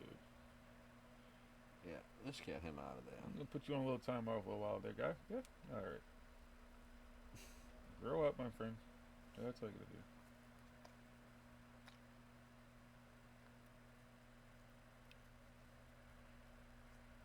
do. Alright, so anyways. Sorry, folks. Rarely do we have to do that, but clearly this person had anything constructive to say and didn't really want to be a part of the conversation. At this point, there probably is nothing there now. I mean, it's just old news, and that's why everybody's focusing on it. If there's some place that really worth going to, what would they really hope it to accomplish? Here's the thing: what do you really hope it's accomplish? So you storm the place. Somehow you get in this place, okay? Do you think it's going to be like fucking Independence Day, and you get down there and fucking Data from Star Trek: The Next Generation, and some fucking kooky doctors are all down there? What do they plan on doing when they get past? Let's say they get past the fucking front gate and they get to a fucking door that needs fucking security fucking passwords and fucking handprints and fucking iris scans and whatever the fucking else fucking shit that fucking, fucking probe up the ass and stuff like that to fucking make sure you're fucking really who you are to get in here to see this fucking shit. Okay, cool, we got past the front gate, now what? Shit, I don't know, dude. But the tanks are coming quick, man. What are we gonna do, dude? Well, wait a minute. How do they get the hand scanner too? Because they have to have the hand scanner and the ID to get in there. Yeah, you gotta swipe it. They can't even get past all that stuff, man. It's useless. I mean, And actually, the shoot line and stuff is way before you even get to any fucking actual gate near any fucking actual buildings in fucking Area 51. So these guys even going near there, they got a long ways to fucking go. Clapping alien cheeks. At some point, we're gonna play some clips for you guys tonight too, from some folks who have attempted to. So you're gonna see some shit, you hear some shit that has to do with the shit. Okay. We got plenty of time. That's why we're not in a rush. Data, exactly. That's so, how I mean, even what are they gonna do? Like, unless they're showing up with fucking guns and stuff like that themselves and fucking something that's gonna take down fucking these bunkers and everything where the stuff is hidden. It's exactly out of my. It's a fucking heavily guarded military fucking installation, research installation. Like one of the most heavily guarded fucking in the world. It's not really a secret. I don't know why they used to call it the most heavily guarded secret, because everybody's known about it the fucking whole entire time it's existed. That's why I'm like, I don't think they ever, if there was aliens, I don't think they ever took it. They might have took it there and they're like, yeah, we got to put this shit somewhere nobody fucking knows about, because everybody already knows about this place. Everybody knows they took it there, or they say they took whatever there when it happened, like right away. How fucking secret is the fucking place? So they didn't keep anything there because they were like, oh, everybody already knows we took some shit here. Let's get it out of here. And William Bennett, you're wrong. It's not Mark Zuckerberg's dad who's there. It's actually Elon Musk's father who's there. They're trying to get his father out of there. That's why his money is actually quietly behind this whole movement, because his mother, Mae Musk, is missing her other half, which is his dad, which is an alien who was captured a long time ago, which is really why Elon Musk is doing all this stuff to get to Mars. There's a whole inside stuff that y'all just don't know about, okay? So it's not Mark Zuckerberg. It's Elon Musk's dad. His real dad. Okay? That's who's there. Shaq's father's there. Michael Jackson's there. Tupac, Biggie.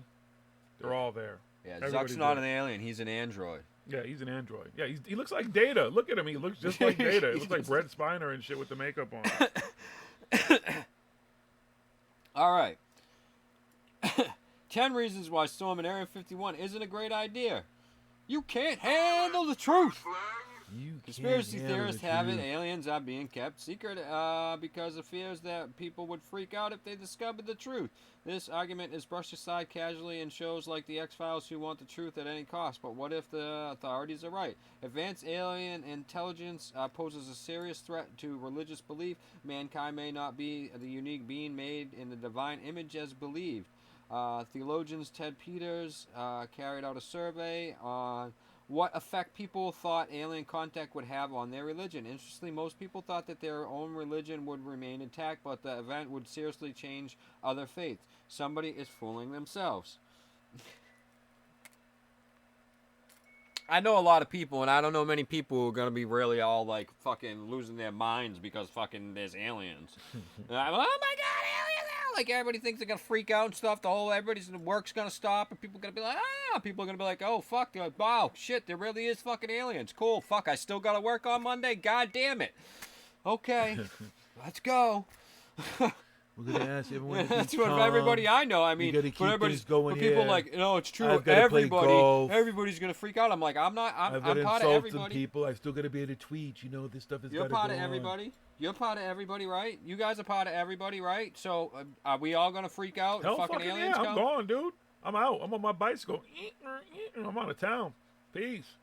Damn right, I'm freaking out. I'm leaving. I'll be up in Vermont or some shit. I'll be up north somewhere. I might. Cool K, don't be surprised if I show up at your door. Remember what I told you? We knocking on I'm your talking door. like we're talking Alien 51. Fucking aliens are there. Oh, there's really aliens here and stuff. That's why we've been hiding, because everybody's gonna freak out and stuff like that. Oh, so because they had dead aliens at Area 51, you going to Vermont? Yeah. Yep. The end of the world, man. As we know it. It's over, man. Then the mothership's gonna show up because someone's gonna accidentally hit a lever on something to activate something they should have activated, and then the bad alien's gonna show up. And it's just going to cause a whole lot of problems because these people don't know what they're doing. Yeah, especially if they try number 2 on the list. Naruto running won't provide protection. We can move faster than their bullets, they say. Well, it is named after manga character who runs at superhuman speed with his arms stretched out behind him. This has spawned a host of internet memes with people running in this style in unlikely situations. Usain Bolt, the fastest man on the planet, can sprint at a top speed of about 40 feet per second. A 9mm bullet moves at something over 1,200 feet per second, or about 30 times faster. Also attempts harness Naruto's technique have not been successful. Outrunning a bullet seems unlikely. Crucial additional point. However fast you're going, you're running towards the guns. So your speed is just going to make it sting more when they hit. Hey, wait, I shouldn't laugh. I've been shot before. It ain't funny. That shit hurt. It fucking hurts. It hurts. It fucking. You ain't running no bullet. I can assure you. No, I wasn't running. I was even. I haven't been shot with real bullets, but I've been shot with fucking pellets and stuff like that at close range and shit. Yeah, bullet. All set. Number 3, heed the signs that start miles and miles away. Area 51 is famously surrounded by menacing warning signs. The place is not just a Hollywood myth. It is a genuine classified defense site and is protected as such. Restricted area. It is unlawful to enter this area without permission of installation commander.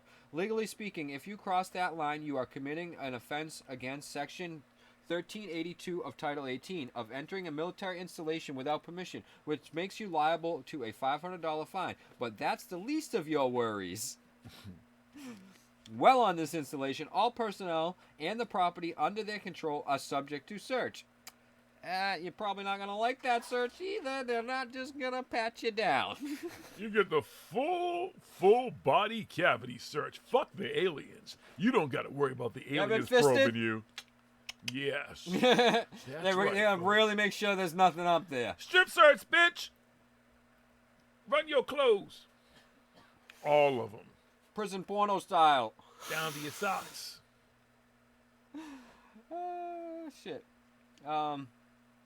This is not an idle threat. Being caught in Area 51 means you are likely to be searched rather thoroughly and be left lying face down on the ground for 3 hours, as happened to the BBC film crew in 2016. In 2019, a man was shot dead after failing to stop at a security gate. After an 8-mile chase, the man was stopped by NNSS Security Protective Force officers and Nye County Sheriff's Office and shot when he refused to follow verbal instructions and did not drop a cylindrical metal object. They will shoot if they need to shoot. And they shoot you before you get anywhere near the base. That guy was 8 miles. They were chasing him 8 miles. And he wasn't Eminem. And he wasn't near you the actual. Get one shot. He still wasn't near the base yet. He still had a couple miles to fucking go. You only get one shot. And they meant one shot, literally. It's not too soon, right? That was 2000. Yeah, Number 4. It's no place for a vacation.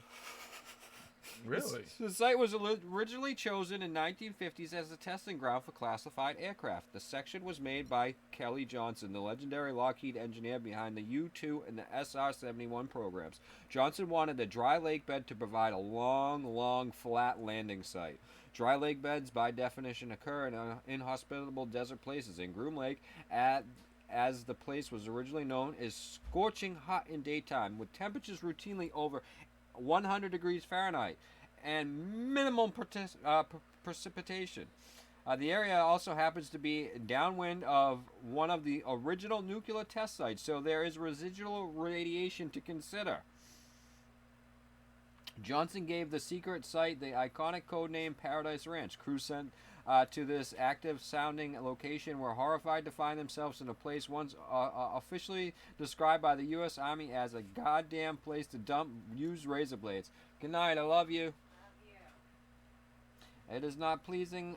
It is not pleasant hiking terrain, and there are no facilities, no cafes, no convenience, no stores, no Starbucks, no public restrooms, no water. No Dunkin' Donuts. So kids. bring a no hat, sunblock, few gallons of water to drink, and a Geiger counter. Well, good luck. That's what these people don't realize. You're an idiot. They gotta run. Exactly out of mind, huh? Yeah. Or they're gonna Naruto run. Though, so. But even that, dude. But they're gonna go Super Saiyan, and then they're gonna get really, really fast, and it's not gonna matter, and they'll get there like Flash and Superman when they had the race, and yeah. Dude, even if these guys are in the fucking back of pickup trucks. Dude, but Keanu Reeves is showing up. Like, all these celebrities are showing up, dude. I know, I saw that. Saw that shit, man. Yeah. It's fucking gonna be great. Big party in the desert, like I said. Woohoo! It's a national security thing. Area 51 has been used for flight testing for generations of classified aircraft, from the early U-2 high-altitude spy plane to the Mach 3 SR-71 Blackbird and the F-117 Nighthawk stealth fighter. Less well-known programs have included Tactic Blue Stealth Scout and a whole range of alien technology investigations, not craft from other planet, but performance testing of Russian MiGs. Oh. These operations are kept secret for good reasons. Foreign powers would just love to know what goes on at Area 51 and the next generation prototypes look like. Well, satellites mean that nowhere is... But they already know. Bob said they had Russian scientists working there. Oh, I know, yeah. Oh, no, that was S4, sorry. But they would know what's going on in Area 51, too, yeah, right? Yeah. Because Bob knew what was going on in Area 51. They briefed him, Right. on the first day when they didn't tell him anything was going on. But, then later on, they told him on the first day. Right. Mm-hmm. It's like the first day. She gave it up, baby. All right, these operations are kept secret for good. Well, satellites mean that nowhere is completely out of sight. Satellites follow predictable paths, and operations can be timed to avoid their gaze. A successful invasion of hangars and offices of Area 51 with all the pictures that would burst into public domain would be a triumph for Russia, China, and other interested in the latest U.S. technologies. 6. You'll see what you want to see. Intelligence agencies have long made use of the UFO community for their own purposes. Early classified aircraft were often reported as flying saucers. In particular, the metal finish of the early U-2s catching the light at dawn or dusk at high altitude made them both conspicuous and mysterious. One study in the 1950s concluded that half of the unexplained sightings were classified aircraft. Because later on this stuff is declassified. They tell when these fucking flights were. They look back at these fucking supposed UFO fucking things. They're like, oh yeah, that was just the fucking U-2 fucking spy plane flying by when they were testing it.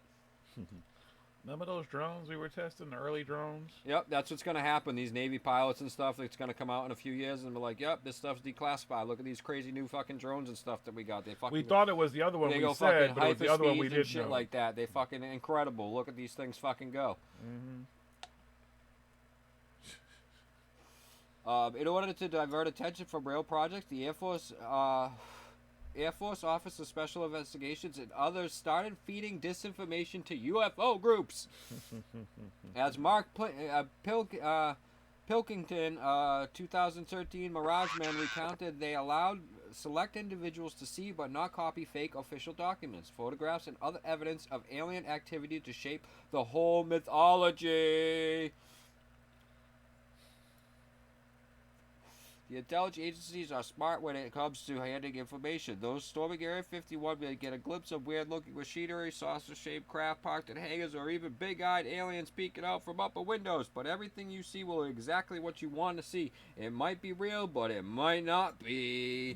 Bum, bum, bum. Because again, like I said, everybody knows Area fucking 51 is there. They got some fucking other fucking place that... It's completely underground. Nobody knows it's there. You just all of a sudden a fucking tunnel opens up and it fucking just swallows cars on a fucking wicked popular road too. Who knows? Don't forget neuralizers. Men in Black always carry a neuralizer. That's right. Any piece of alien technology which can make a target forget what they have just seen. Any security breaches can be sealed instantly. That aside, there is real-life research into devices which produce amnesia on demand. The CIA's infamous Project MK Ultra included research into ways of producing the perfect concussion, a blow to the head which would render a victim unconscious to leave them with no memory of the actual attack. They got as far as experimenting with sound beams. While MK Ultra was wound up, the Pentagon continued research in this area and ended in 1960. in 1985. It was shown that a sequence of flashing lights could induce amnesia in rats. Even if you get into Area 51, you may not want to have any memory of what you saw. You may not have any memory of what you saw afterwards. Crash those markets! The discovery of alien technology would be a huge jolt to the stock market. The tech sector looms large in any top 10 with giants like Apple, Microsoft, Alphabet, and Facebook. All these would be severely compromised if it turned out that what they have to offer are centuries behind the stash of technology released from Area 51. Word, son. What the little work has been done on this suggests alien contact would not be good for the markets. There would be a free-for-all as everyone rushed to take advantage of new tech. The existing world order would upend. Number 9. Some dangerous alien techs. Assuming the theory is correct and Area 51 is a treasure trove of advanced alien technology and reverse engineered flying saucers, then storming it is going to be met with some serious resistance. A conventional facility may be protected by security guards with M16s, but if there is alien technology involved, you can expect to be met with cyborgs and chameleon stealth suits, invisible killer drones, energy barriers, dimensional warps, and other impassable obstacles, or at the least phases of stun.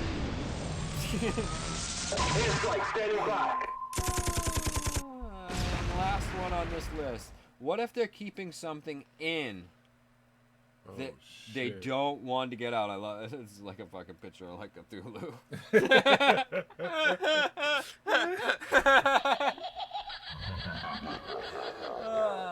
The human wave of a million Naruto runners brings the barbed wire crashing down, and the crowd storms Area 51's administrative center. Cabin in the woods. Yeah, they seize the control old gods. and they blast doors of. The blast doors grind open. The defense systems are deactivated. The doors are unlocked, and the force fields are powered down. Don't forget the alien tech. Release the Kraken! All the secrets are there to be revealed, right down to the lowest, most secret 29th sub-level Y'all saw basement Ghostbusters. and the dreaded Nightmare Hall. Remember when they turned that machine off? You remember what happened? I don't know what it was called. But before the crowd can start exploring the facility, a sanity-shattering sound emerges from the depths from the bowels of the underground facility. The great Cthulhu stirs! He's freed at last from his long eons of confinement, a gigantic alien being beyond our comprehension. His very appearance warps the mind, and with no interest in puny humans except a nasty, tasty snack, a slim, slimy mass of tentacles, as seen on Google Earth images of Area 51, bursts out onto the surface, and a hungry Cthulhu starts gobbling up humans like popcorn. Well, you wanted to see aliens, right? Yep. Yeah, the Black Plague gets released or something, some fucking crazy shit. Yep, you gotta shut down the fucking power grid, dude. All hell fucking breaks loose. Over, man. Self-destruct sequence activated. For this one. What do we do now? It's over. Oh, fuck. I hate you all so much! Negative. Gonna bring about the end of the world, you motherfuckers. That's what's down there. Of course, that's where it is. That's where they keep everything now. They're not even gonna move it either. They're just gonna let you all just break in there and just get in there and find anything you want. No matter how many of all, they're not gonna stop you. They don't care. Good luck. Good luck. I really want to see how this ends up. We shall see, I guess, one way or the other, right? Yeah, we'll find out on September 20th. On September 20th. And then on October 1st, we'll find out if people storm Bermuda Triangle. Shit. It's gonna start storming everything. And then fuck it. I mean, we'll get Storm Antarctica going. Right. That's a good one. Storm Mars. The moon. We go see Michael Jackson perform. I never got to see him perform here. I can go see him perform on the moon. Yeah, why don't we storm NASA too? Whoa. Let's make a massive coordinated attack against all these different things. At the same fucking time, and we'll announce it on Facebook so nobody knows what's going on. Yeah, that's it. They'll never know we're coming. And we can all put on those masks, and yeah, good luck. Fuck, I guess I'll be at home for all that storming. I'll go to Storm Antarctica though. I'm with that. Go to see the wall. It's not there. Go to see the army fucking protecting it, and the military keeping everybody away from fucking alien pyramids and shit that's not really there. The hole that Admiral Byrd talked about, the Middle Earth, to go see the dinosaurs and everything else is down there. And fucking Cthulhu's supposed to be down there, and he's at Area 51. Yeah, and all look this here, other shit. Shane. That's where Cthulhu is now. Epic fail. Yeah, storm the Vatican vaults. Let's storm the Smithsonian too, right? What's that fucking thing, that big museum in D.C. that has all the stuff under it? Isn't that the Smithsonian? Man. See, you brought up the Vatican vaults, but I can't talk about it. I can't say anything because if I actually do it, you guys would know it was me. Because I know how to get into the Vatican vaults, and you can get into the Vatican vaults, and it'd be easy to get in there. It's not guarded the way people think it's fucking guarded and stuff. You could actually, anybody can go to the Vatican vault and request to read to books or informations and scrolls and stuff from there. But there's a trick to it. You have to know exactly what you're looking for. And the exact, like, the title and all that stuff and everything. You can't just be like, well, I just want to see the scrolls from, 75 AD. They'll be like, well, which scroll in particular? Good luck. And you got to know what they call it and stuff like that. But yeah, it's fucking really weird. But it's not completely off limits and stuff. It's just really weird of how you can go there and obtain information. You need to know, like, exactly what a piece of information you look for and exactly what to tell them to go and get you. Because if you don't say it right, they're like, oh, we don't know what you're talking about. Yeah, look here, Shane. But if you say it right, they'll be like, yeah, sure, okay, come on in. So you sit right there, we'll go find it for you. Mm-hmm. Good luck. That's like going to a regular bank vault and you can pick random which one, trying to figure out which one had the most valuable shit in it. Good luck. The Necronomicon, that's there.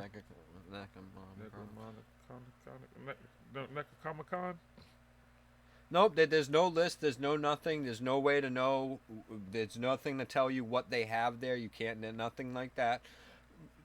Just assume anything over the last fucking how many thousands of years or whatever that they've fucking been collecting this stuff, or that they've gotten this collection and stuff, anything that you could possibly think. Supposedly the stuff that was, lost at the Library of Alexandria, they moved the majority of it, was all out of there before they burned everything to make it look like it's all gone. It's all lost, no, it's gone. But they, like this whole Area 51 thing, they're like, well, quick, move it over to Area 52. They're like, quick, light the front of the building on fire while we're getting the rest of the books out the back door. So supposedly, but yeah, it's if you look it up and stuff online, you can look it up and you can find out and it tells you. And you can only go to like certain. It's again, the whole fucking thing is really weird. Of course, it's the Vatican fucking library and stuff like that. But yeah, it's not as I've looked into it before. It's not as off limits as people think. Like it's all fucking heavily. I mean, it's kind of guarded and stuff, and it's under the Vatican. But that's why I'm saying, like, to storm the Vatican library wouldn't be that hard compared to storming Area 51. Good luck. Because again, if you've ever the Vatican, they don't have like the guards. They got like the little stick thing there. Like, I bet you they know they're coming. Shit would change though. The little staff, you know what I mean? Of course, things would change then, but it's nothing like what's gonna be awaiting them at Area 51. You know what I mean? It's different rules because that's a security company and different kind of. But yeah, that would be an interesting place to storm and everything, And a lot of people have like a misconception of it and stuff. They're like, it's 40 miles of tunnels, and it's like, no, it's not 40. But we could go to the Smithsonian. They got the giants and stuff down there below it and everything. It's not, well, maybe. But I'm saying like the Vatican. It's not 40 miles of tunnels. Everything. It's on the shelves and stuff. If you like, I would like to line it up, it would stretch out to like 40 miles or something like that. But it's all on shelves and lined up and everything. Then people don't realize like that's like a library. You know what I mean? You take all the books in the library and you line them up end to end and everything like that. It's fucking miles and miles and miles and miles of fucking books. Especially a fucking big, huge library. Dude, go to Boston Public Library, take every one of those books, dude, and line it up. Miles and miles and miles and miles of books. A lot of books. Yeah, let's storm the Ark of the Covenant. Wait, where is it? Yeah, where is that? Can we do that? The Nazi bell? How about let's storm a portal? Where's all these portals at? Let's storm one of those. Why don't we storm a portal so we can all go to like another dimension or whatever, another planet, or however it works, right? Let's storm one of those. Let's get that together. How about that? Yeah, this the Area 51. I mean, there's so many places like that would be a lot easier to do. And there's probably be a lot less death involved. And if you do get inside, the information would be a lot more easy to understand and fucking, you know what I mean, accessible. I mean, you might need to know some foreign languages for like the Vatican, ancient scrolls and shit like that or whatever. But you know, the information contained in there, I think, would be far, you know, I mean, yeah, alien tech and stuff is going to be fucking great. Hey, let's storm the pyramid. But the problem with the alien tech and everything, remember, they're still trying to, Bob's like, we don't know what the fuck's going on. A guy killed himself. He's just trying to crack it open with a screwdriver. And then they brought me in. And the whole place blew up, and I magically showed up the next day, and it was all back together. So, the alien tech thing is like, you know, is there really aliens there? Is there not? You know what I mean? So, I think, well, CERN is, there's not, all the information at CERN, you can get all that. It's CERN, when you go there, it's storm, I mean, what are you going to jog around in the fucking 19-mile loop and everything? It's just, there's nothing really to do. Yeah, we actually know somebody who knows somebody who actually works there. That's worked there and so... But, I mean, Storm CERN, it's just a security guard at a gate who then opens up and down like this. It's not really, again, it's not protected by anything or anything like that. And you're going to run in, and it's just going to be... Oh, there's a lot of stuff here. What do we do? Some computers and a big, huge fucking machine, and then you can look and see, oh, wow, oh, nope, it doesn't really open portals to another dimension. Cthulhu Damn. might be there too, and then though. we'd be like, fuck, all 1.1 million people showed up to fucking do this. You know, Cthulhu I mean, might be there too, though. You might be wrong. You want to go with there's a lot of real valuable information. The amount of information held at CERN. I mean, okay, if it does open up portals, wow, cool. We know that opens up portals.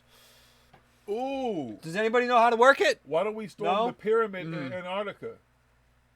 The 40,000 foot pyramid. How long is it? How big is that thing? We should storm that thing. Yeah, it'd be cool. We had a portal and everything, but I mean, is that really real?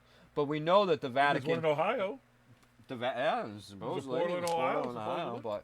But you know, we know the Vatican has a library. There is an actual library, and it contains a shit fuckload of information that they make it really difficult for people to see. So that would be a really cool place to go. Places like that.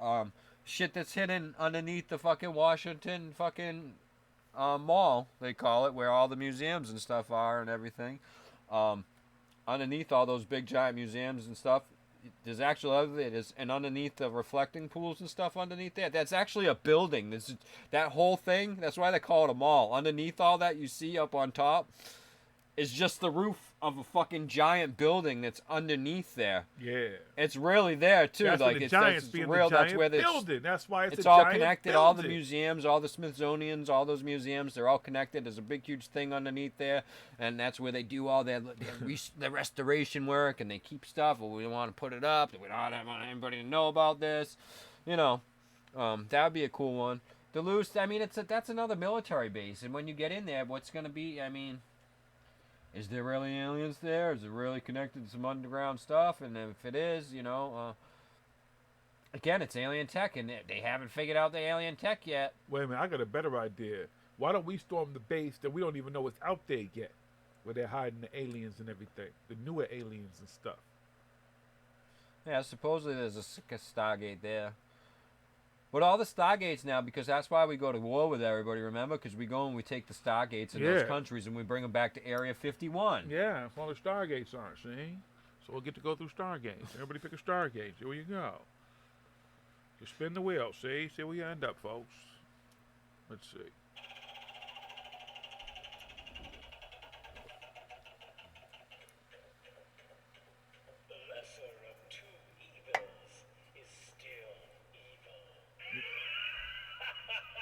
That means no matter which Stargate you went through, a portal, you're fucked. Good luck.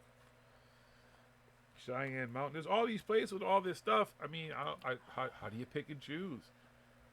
I mean, Area 51 clearly got chosen at this point. This kid started something, or did he? Or was it Elon Musk trying to find his real father? What other places would have tons of shit? Maybe it's, you know what it really is? It's really like David Wilcox and them started because that's where they're holding the blue aliens. They didn't really go away. They were captured by the government. Yep, right back to Area 51. Mm-hmm. Let's go steal some fucking alien technology that even the government don't know how to use. Yeah, after 50 years. Because some of even Bob Lazar didn't know what it was doing, and he's such a smart man. He would never lie. Hey, let some random black dude at it, man. Will Smith figured it out in Independence Day. Mm-hmm. Maybe you just gotta let some black people at it. You know what I'm saying? They got hotwired to some shit. I mean, I fractured an occasional law too back in the day. Not proud of it. You don't have to storm Bob Lazar's house. Watch the episode of last week's show, the week before, when we talked about Bob Lazar, and you can go and see all the truth about Bob Lazar and why he does this crap. Bohemian Grove, storm it and do what? You gonna win it when they're all there, or just storm it randomly? Because randomly. Well, yeah, you'd have to storm it when they were all there and stuff, just to catch them all doing catch them all there. And you all do some DMT shit. and then go to Bohemian Grove. The DMT. Start with that there. But they'd know we were coming, and we'd get there, and they'd all just be sitting around, doing normal stuff, and hanging out normal guys in the woods. Dudes would be fishing by the docks. Some dudes would be telling ghost stories around a campfire and stuff like that. You know what I mean? Some real nice music. You know. All these politicians that normally pretend they fucking hate each other and stuff would all be getting along and stuff like that. It would just be glorious. They wouldn't be sacrificing virgins or screaming any things to Baphomet. G8, Storm G8, but I mean, it's just them talking about stuff. So again, what are we gonna fucking learn? You just have to. You can't storm it. You'd have to get somebody on the inside in there. Got to get an insider. Got to find an outsider who will be an insider. An inside outsider? Yeah, an outsider insider. A what? Outside insider. I don't know who's insider. Inside outside what? outsider. Okay, something like that. Yeah. Maybe. Yeah. I don't know. So it is. I ain't storming shit. Anybody who's going, good luck. Yeah, William, we pretty much put the fucking Bob Lazar thing to rest. I mean, if all the other stuff that was out there before, everything that we just talked about, and some other people are finding out and stumbling on it, it's actually been on the internet for a long time. The guy who actually did the Freedom of Information Acts and stuff did it a long time ago. In the late 90s and stuff, in the early 2000s, he started requesting all kinds of information and found out the whole fucking deal on Bob Lazar and everything. He just likes to drink and fucking blow stuff up and tell stories. I mean, pretty much, and fuck hookers. Can't we storm a Dairy Queen or something, though? No? No, who wants fucking dairy? All right, well, I mean, that's just, Can we storm a comic book store or something? I don't know. Yeah, people do fucking Comic-Cons and shit all the fucking time, dude. They don't storm Comic-Cons, though. They're orderly. People can just, why do you want to storm like that? I mean, it's a place that anybody can go to anytime. Be like, hey, can I have some of this? Or, here, you know what I mean? Which the Storm Area 51, it's kind of a joke, as we found out. The kid's like, I was joking around. It's just like when we started the fucking, we're going to go to the pyramids and shit in fucking Antarctica on fucking GoFundMe, and it was just a fucking joke to start it. So, it's the same thing, and then it just fucking got out of hand and everything with this one, and it's going crazy, But when you think about it, okay, that's a place, all right, we can go there, we can maybe find out whether this is not. But everybody's fucking 1.1 million people stormed Dairy Queen. The Dairy Queen fucking would just be gone, and we'd be all standing and be like, well, fuck, there's no ice cream left. We all just fucking trampled over it and shit. There's nothing. Why do we come to Dairy Queen? All right, let's storm Neverland Ranch and turn all the rides and everything on and enjoy it.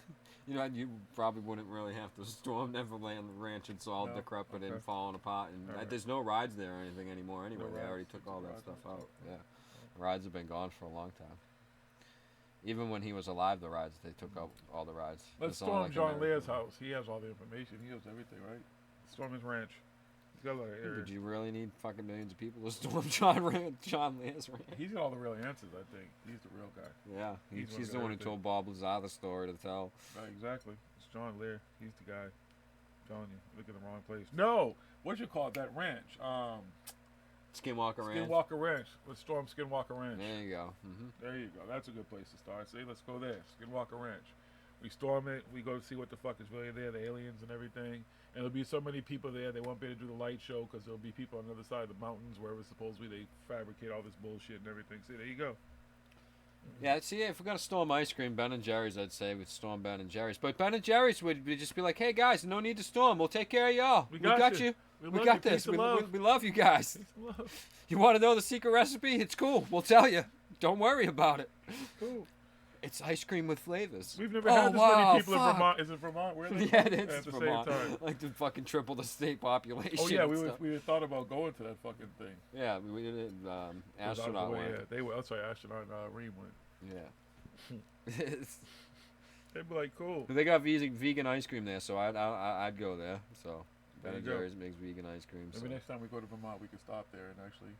I mean, if we're gonna storm an ice cream place and be like, "Hey, stop using fucking cow's milk and torturing all these fucking cows and shit," you know, I know ice cream's good. Just make it with almond milk and shit, or coconut milk. It's just as fucking good. It's actually better.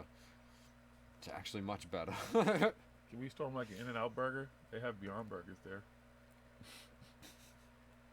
I'm just thinking. Are you like hungry right now? No, let's storm East City Ranch. No, I'm just kidding. Don't even put that out there.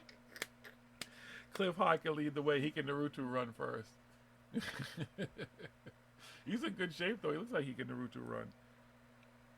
I don't want to storm anything. That's the whole thing, like storming or Area 51 gate and all this stuff. Good luck. These people putting their whole lot of their energy. And again, a billion people can say they're going to go. Everybody says that. We'll see how many people actually show up. Everything's sold out now and stuff, but as time gets closer, we'll see how this all plays out. Because there's already a pushback from the people who should be pushing back there, and letting people know this is not a good idea. This is not smart, folks. Do this. Good luck.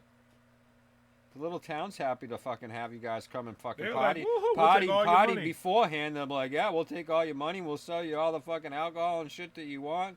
Weed's legal in Nevada too, so we'll say there's probably some weed stores. They'll be like, "Yeah, come here." Oh, weed's legal in Nevada? Yeah. Oh, okay. Yeah.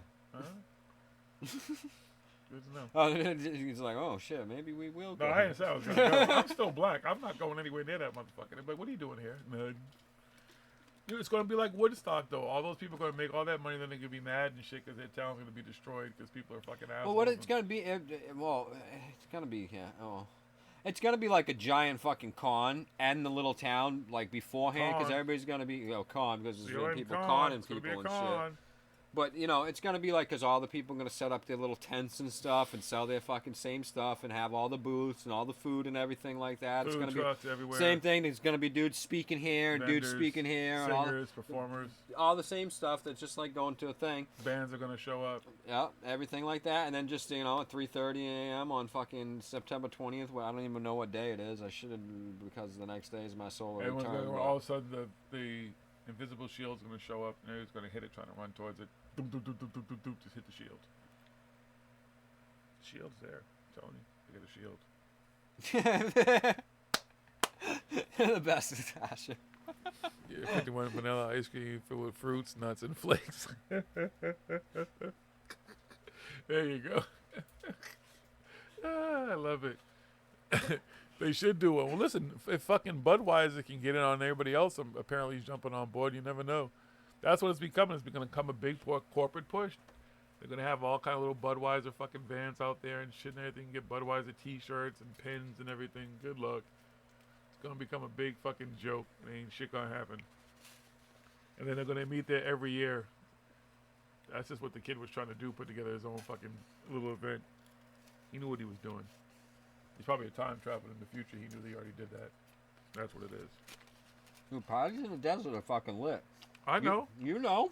I know. You fucked an alien the last time you was partying in the desert. Whoa. That's never. That cannot be proven. Just because some alleged alien daughter of mine calls in. We got the DNA test, dude. Don't hide it. Where'd you get my DNA from? Don't hide it, dude. You know, you can tell everybody now. No, wasn't me. He's still. Wasn't me. Sorry, guys. I tried to get him disclosure to happen, but he won't disclose it. Nope, wasn't me. Wasn't enough people in the world for me to have sex with an alien. I was in the desert partying, running around the desert in Timberlands and boxer shorts, but there was no relations with aliens. There was not. That you can remember. What?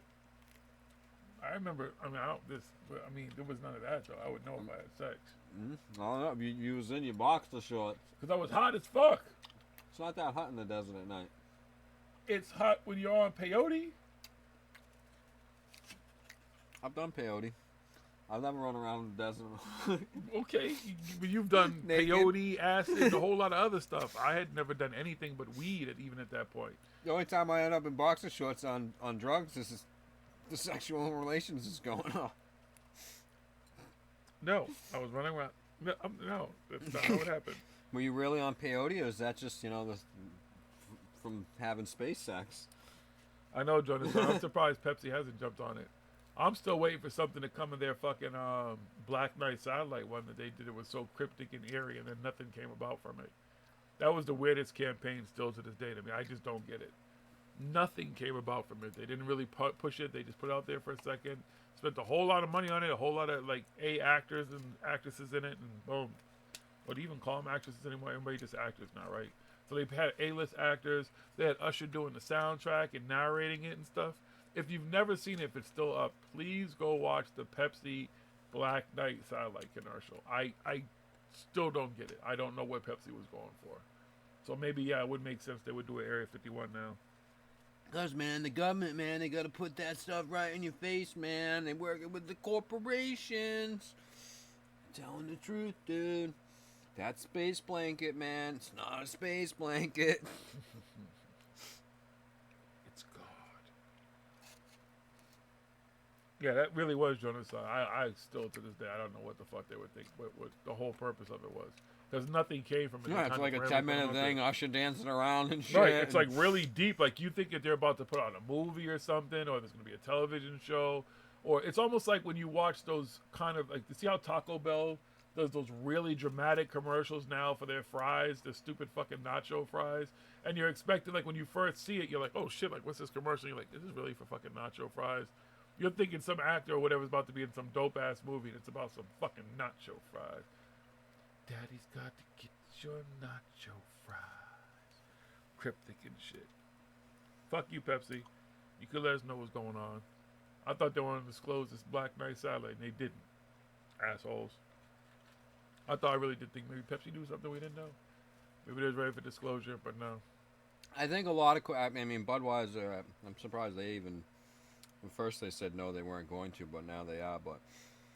Because it's a touchy thing, because, okay, do we want to fucking sponsor and make fucking money profit off of this thing where people are possibly going to be fucking murdered by the thousands?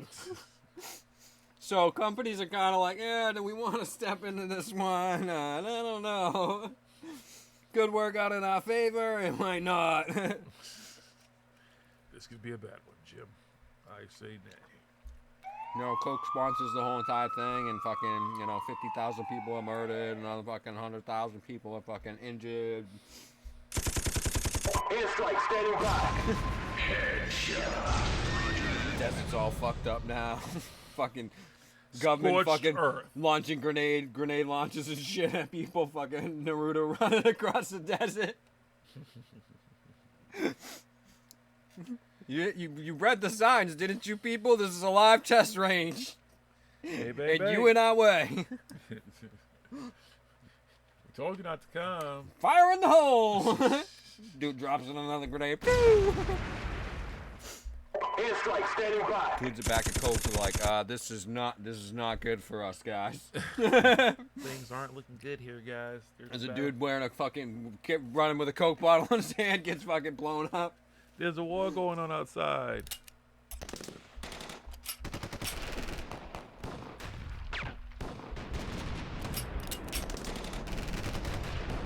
That's all my sound, boy. You like that? That's what sounds like Area 51. I just don't have the screams on this one. Hold on, you like the silencer though? That's for the people in the back who are minding their business and trying to watch it go on.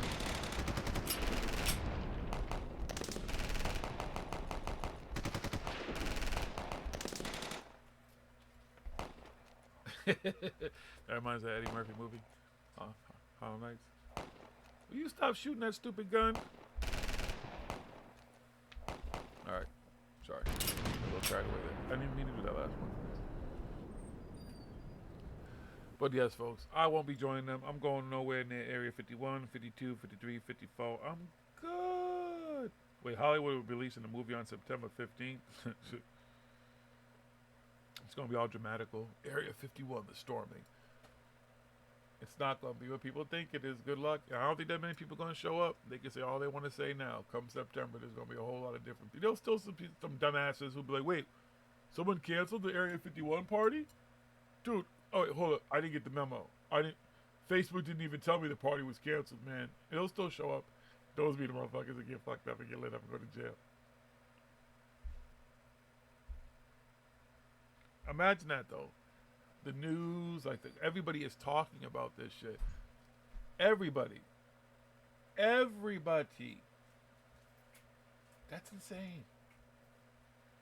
People who probably didn't even know what Area 51 was before know about Area 51 now. They're probably, what was Area 51? I never heard about no aliens. They did what there?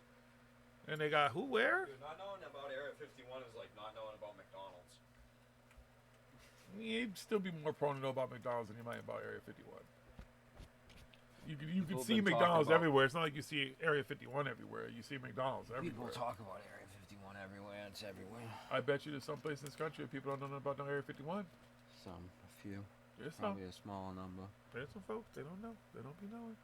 Oh, come on! Just saying. You are a huge nerd. I just let y'all can do your roving reporting, and you can let me know what's going on, okay? Good luck. Oh, I thought it would be a blast, dude. I love Nevada.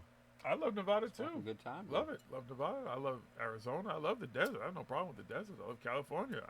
Go to it's just be like going to Las Vegas. All those people around and shit. It's a small fucking place. That's just there's no.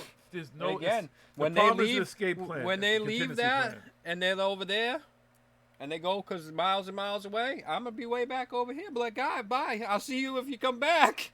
Have fun, everybody. They're gonna show up at a gift shop. What the fuck? First of all, that's good for that pretty much gift what it shop. is. That gift shop is never going to have inventory. Well, they're not going to have inventory for months after this shit because they're going to sell everything they have.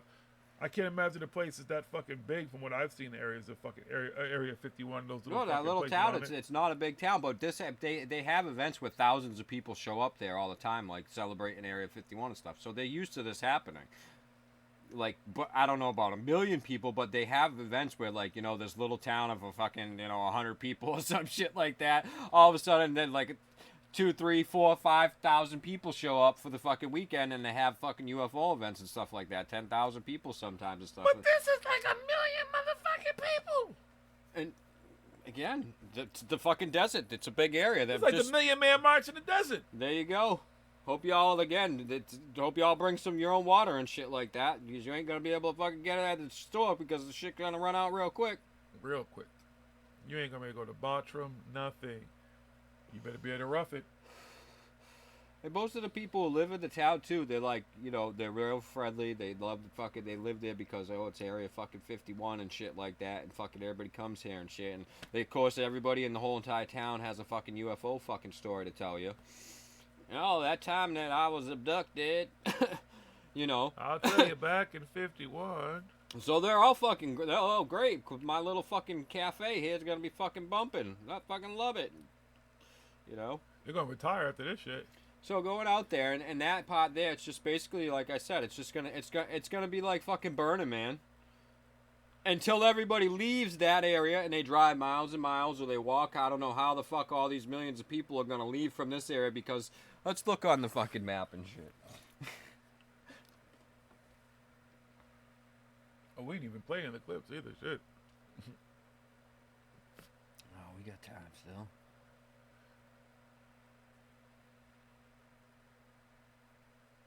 People show up to get a selfie. Good luck with that shit too, dummies. I was there. I survived. Alright, here we go. The Area 51 Center is in Amargosa Valley, Nevada. Okay, right next door to the Area 51 Center is the Fast Strip Fuel, the Alamo Fireworks Megastore, Walt's Computer Shop. It's right on Veteran Memorial Highway, or AKA UFO Highway. The RV park is right across the street. Sure, that place is probably fucking getting booked up right now. That's right. Pull up. Area 51. Exactly, it's a Jonas. They truck leave stop. all their garbage and shit everywhere. They're not going to be able to throw that shit away in no place. People are going to be ugh. Human beings are disgusting. The only folks that are the ones in the RVs and shit like that will be the smart ones. That's why they don't want to have Woodstock. They're like, who's going to clean this shit up? Yep. Although a lot of people don't. There was if you watched Woodstock, people cleaned up a lot of it and stuff. They stayed and they were like, well, fuck it, we might as well just clean up after this since nobody else is. But they were just extremely overwhelmed. They weren't prepared for that at all. No, that's why this town's got months to prepare for it. See what happens. You still can't. Human beings, contingency on top of contingency. Yep, exactly. So still something will happen, but cars run out of gas. People do dumb shit. That's what creates traffic, creates all that type of stuff. Dude, just think of it like an escape route. That's all. Good fucking luck. Well, I couldn't get gas, but I came anyways. Parked my RV right in the middle of the road. Oh, I didn't bring garbage bags. Fuck it. All right, let's see. Amagosa Valley, Nevada. Population 1,456 people.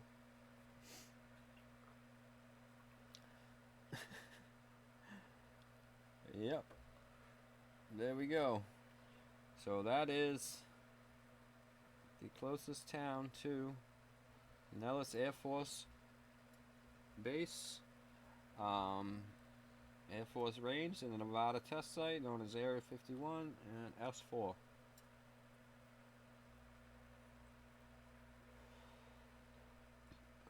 Good luck. Again, have fun. Go park your RVs, whatever you're going to do. Just let me know how it works out for you. You and Natasha will be there. Y'all are good. Just rent an RV. Papoose Lake, she said.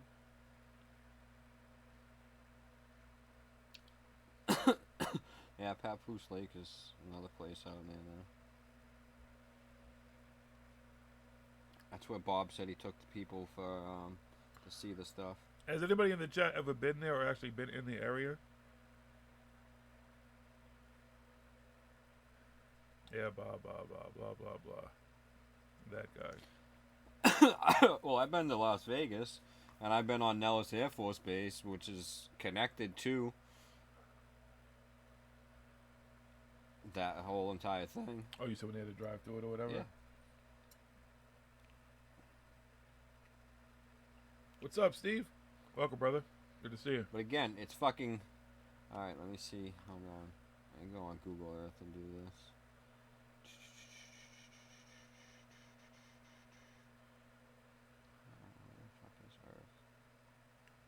Steven, you've actually been there? Are you saying you have been there? You been to Area 51? Willie Michael went there, remember? I mean, you've been to the sign when it's like, well, around the base. Exactly. Fucking miles and miles away from the fucking base. Don't lie. He escaped from there.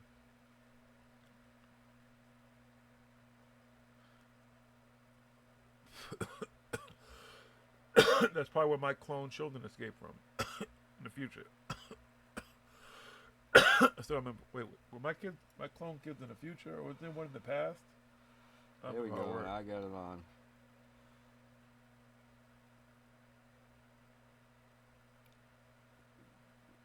Google Earth.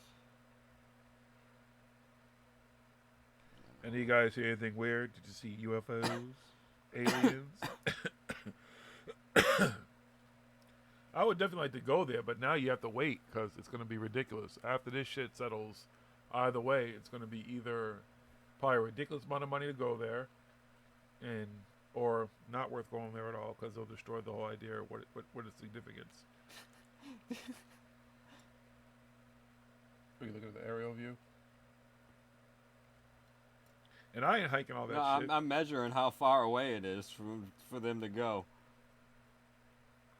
Wolf McCarran stormed Area 51 back in the 70s. All right, from that center too, I'm just putting it in a general. Hey Danielle. I don't know where the main, area is in Area 51, but I'm just putting it. It's 20 miles from that fucking Area 51 Visitor Center fucking rest stop thing that they're gonna start at to the base, to like where the general area of the base is. They're gonna Naruto run. So it is Wackenhut. See, okay, yeah.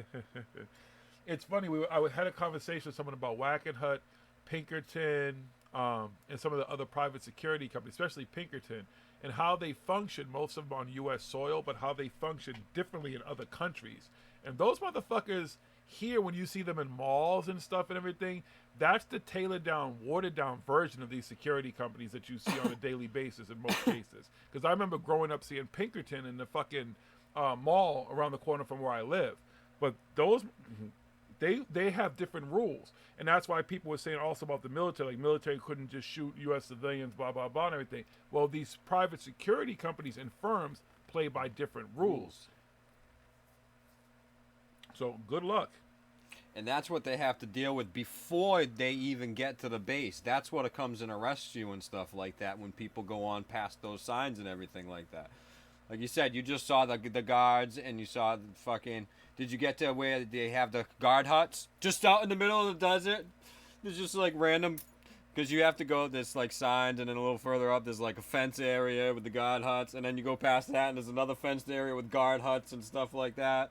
Some people actually will go up to the first fenced area and stuff. Nobody goes past that though. They just got random guardhouses. They got random guardhouses and fucking fences like miles away from the fucking base. That's still a couple of miles away from the base. So they have to get past that fence, then past like another fence, and then up to the base where there's a fence around the base and everything too. Well, not to mention the security that between the signs and the first fence, which is a couple miles. Because I'm just looking and I'm just random because I mean they don't show you in detail and stuff on. Raphael was saying it's 4 hours away from the meetup. Walking, but they're gonna be Naruto running, so it's not gonna be an issue. As long as they're all gifted Naruto runners, they will be fine. I mean, just the headwind in front of them and the force in front of them is going to knock down the fences, not any perimeters, would take down any guards, obviously. I mean, if you know anything about Naruto running, right? Wouldn't it create some kind of force in front of you and stuff, like a force field? Wouldn't it just take down your enemies or anything in front of you? Isn't that the whole purpose of Naruto running? Or is that just, because I might be mixing up Naruto with some shit, because I don't really pay attention to much of that cartoon shit at all anyways. I have to say, that's one thing. Anybody listening to CW the other day, I agree with him about the cartoon shit. I'm not into most of the cartoons. I think they're stupid.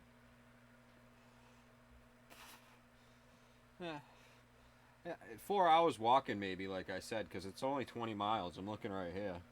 From that alien fucking center thing that they're going to. Is it different terrains and stuff too, though? Is that why? Is it a difficult trek or is it a straight? I mean, if they walk the road, if they walk this road right here that goes right up here, and then they take this road that goes right up here, right into the dry lake bed and stuff, and they follow that, and then they split up, I mean, then, but I mean, if they're going to come in and attack it from all sides, then they're going to be, I mean, how many of these people experience mountain climbers and shit? Because there's only one way into the dry lake and stuff. This is Area 51's in this area. Google Earth won't show it though, but I know exactly where it is. It's right in this this is the dry lake bed area where it is. This is where the fucking Area 51 center is. It's 20 miles away from this area right here. Just if I put a dot there to a dot there, it's 20 miles away. Okay? This is the main highway that goes right through here. I should fucking, I don't know if I have Google Earth on there right now. Bring it up on there so I can show everybody. But there's a main highway, and then there's a road that goes in here. Now, of course, there's all kinds of little dirt roads and desert roads and stuff throughout the area, that people can go and stuff. But look this is all mountains around here. That's why I'm saying we could go and we can be on the mountains fucking miles away here with binoculars watching all the fucking shit, whatever's going on down fucking below here. You could be up on the top of this mountain and you could watch everybody leave from here and go whichever way they're all going. Yeah, so they're going to go single file, robots and shit. Mm-hmm. I don't know how the fuck they plan on doing it, but like I said, it's 20 miles from there to there. Pretty much one way in unless you're an experienced mountain climber. or you got some fucking serious off-road vehicles. The Rock's gonna show up with that thing from the Fast and the Furious movies. That thing can drive anywhere over anything. Get one of those fucking Raptor things. The fucking no, the Ripsaw thing that they make. The Discovery Channel fucking guys. There's gonna be people on hang gliders, people on like four wheelers, that fucking private tank that you can buy and fucking they customize. It's fucking. They're all gonna show fucking with crazy. everything. Well, it'd be interesting to see. It'd be very interesting if I could see. All the hype and this is gonna die down. Eventually, it's gonna be like, do not go. It's gonna be a distractions. Just being distracted. How many people did that phase app? How many of you motherfuckers got old? Come on, who did it? Come on, who in the room did it? Did what? The face app shit. Oh yeah, don't fucking do it. If you haven't done it, don't do it. Do not do it. Go read and look at what it is. That's fucking hilarious because all these celebrities have fucking been promoting it and doing it and everything like that, and they don't realize they just gave away their image. Their image and stuff. Yeah, but their like, images are out there. I mean, it's already out there and stuff, but now this company can use their image legally. Those other people's image who uses it illegally, they can be attacked fucking by law and stuff like that. This company now owns the rights to these people's images and stuff like that and can do whatever they want with it legally. And everybody else will use the app, whether you're a celebrity or not. They can use your face to do whatever the fuck they want to do with it.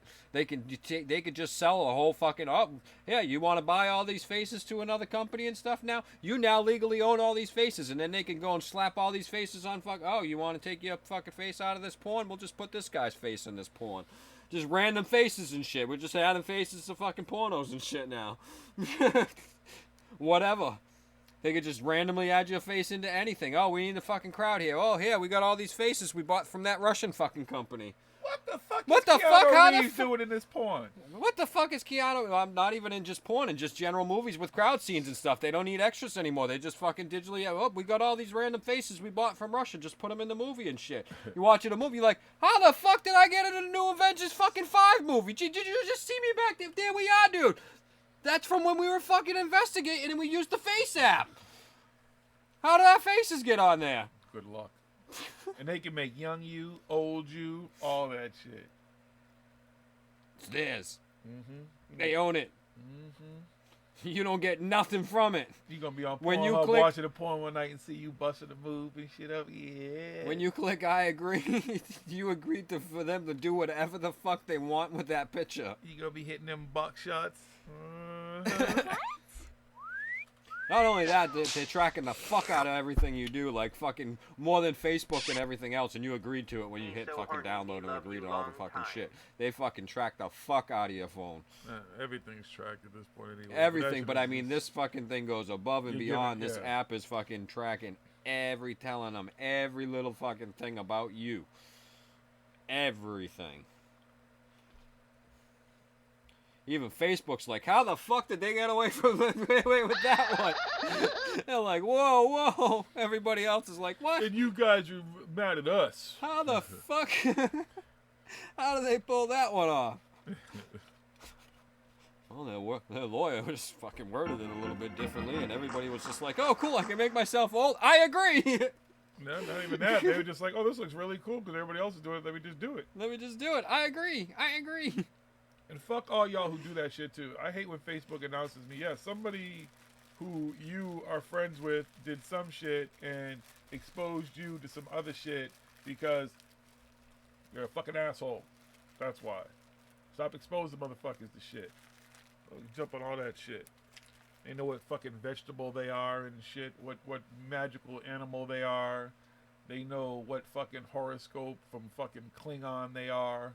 They take tests for all that fucking shit. Listen, I find it odd enough the fact that we can sit down here and talk about something, and I'll go home and shit, and Facebook will be like, there you go. Here's where you can find it and buy it. I didn't want to buy that shit. We was just talking about it. Motherfuckers. They know everything. What were we talking about the other day? Did it show up? No, because I went and looked for it. It was the Fire Sticks. Oh, yeah. But we definitely knew it was that fucking Joe Rogan thing because we were watching that Joe Rogan episode and he was talking about those ceiling tiles and shit. And he started talking about them shits and go home and shit. And all of a sudden on Facebook, it's like the exact same things. I didn't say I wanted to buy him. Just fucking Joe Rogan shit. Fuck that. Is he gonna give them me for free? If y'all really want to do something Facebook, that's what y'all need to do. Is start advertising some shit that you give motherfuckers for free. Fuck the shit that they gotta go buy.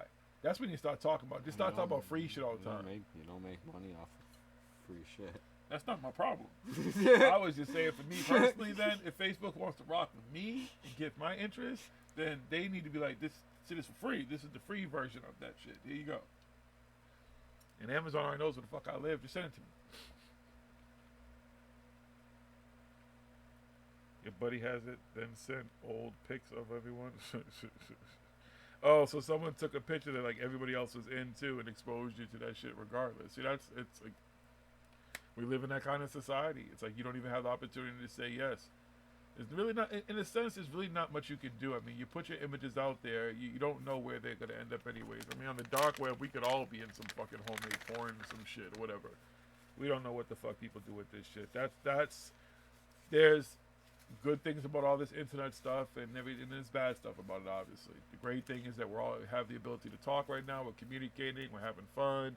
We're doing a podcast. The bad part of it is that we're also exposing ourselves, images, voices, everything, to a constant change of technology, from AI's ability to now mimic our voices, our facial tics, our emotions, everything, and create an image of ourselves to look just like us and do stuff. To where you see on the internet where they'll take a video of someone saying something and it's just, they can add words because it's learned how this person functions. So it's kind of a scary time. We don't know really what is all real and what's fake right now either. And we're just giving them more, and we're all doing it. So I'm not, definitely don't sit in judgment, because I have a fucking cell phone sitting on my lap that's got a camera and stuff. Unlike my computer, which I used to take the time to put the tape. That's the thing. I bet you, here's the funny thing. How many people have tape over the camera on their computer? Especially if you have a laptop, because I have it. I don't think I have it anymore because I use it more now. But I used to always have tape over it. And I realized I had tape over that, which one is closed, where I have a phone pretty much with me most times that has a camera, 2 cameras on it, in fact. And one's always facing me. How many people actually put tape over that? Bum, bum, bum. I've never seen anybody do it, to be honest with you.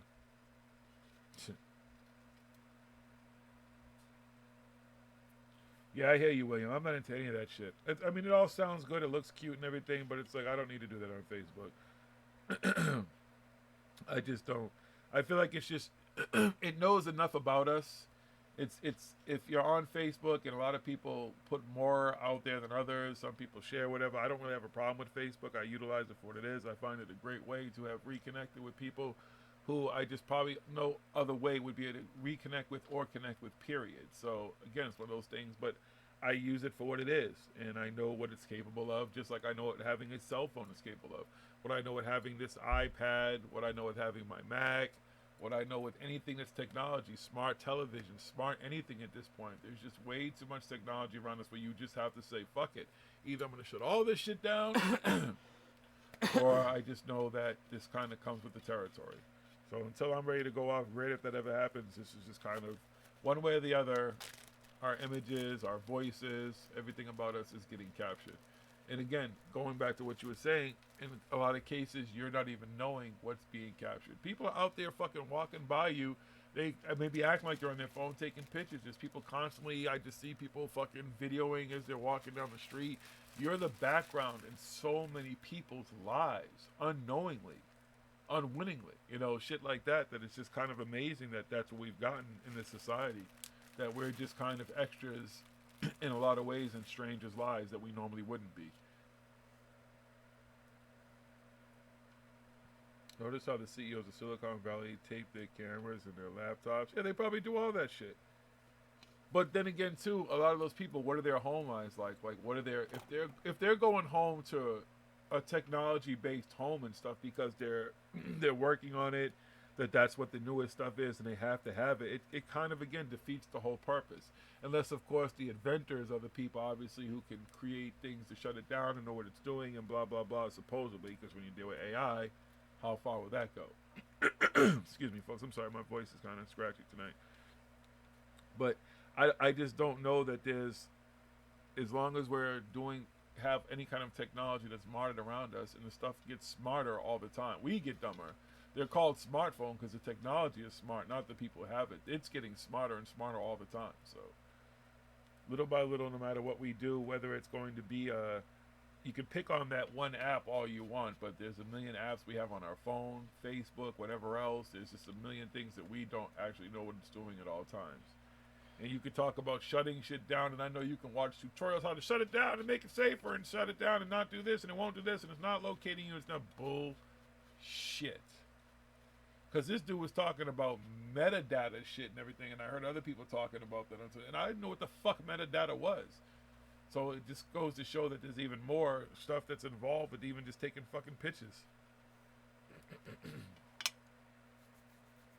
Yep. What you gonna do? You can turn location services off on your phone, where your phone is. Can still, law enforcement can find your phone. They're able to ping your phone like they're supposed to be able to do in an emergency. So your phone is always going to be located. Your location service is turning it off is irrelevant. It might be relevant to what you think you're posting, but apparently when he's telling you with metadata and shit, that shit is irrelevant. So I don't know how to combat all this shit. But I ain't taking no pictures. I'm not taking no quizzes. I don't need to know anything. I'm good. I can go look it up, or I can go read it or some shit like that. I don't need to find it on Facebook. Facebook doesn't need to be the fucking know-all and be-all and end-all for me and have all the information I need. I'm good. Thanks, Facebook. I appreciate your effort, though. You know, I guess. I don't know what your end game is. Mark Zuckerberg looking like Data and shit. He is a clone. Whoever said that earlier, you're right. He's a clone. Clone ass. But that is funny, though, to think, though. So, let's say they are successful and somehow they get past the gates, the guards, whatever resistance is there. They're able to figure out whatever technology they're met with and the hand scanners or whatever, blah, blah, blah, and get the doors open. And there really is some, like, ultimate evil shit in there. This whole time they've just been protecting us from something. It was so evil they couldn't move it any place else. They couldn't do anything. It had to stay there, somehow contained in its ship or whatever, maybe. You know, there could be some good to this, man. Maybe they're protecting us. No? Nobody? I saw Super 8. It's possible. You ever see Super 8? Mm-hmm. Remember what happened in Super 8? But he wasn't really even bad. He was just fucking misunderstood because they were fucking kept that motherfucking captivity all these years. Good night, Tosh.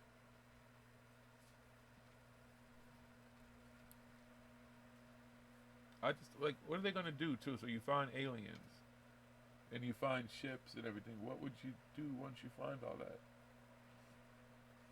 Oh, that's right. You give them a Budweiser. Hey, how about a Bud Light?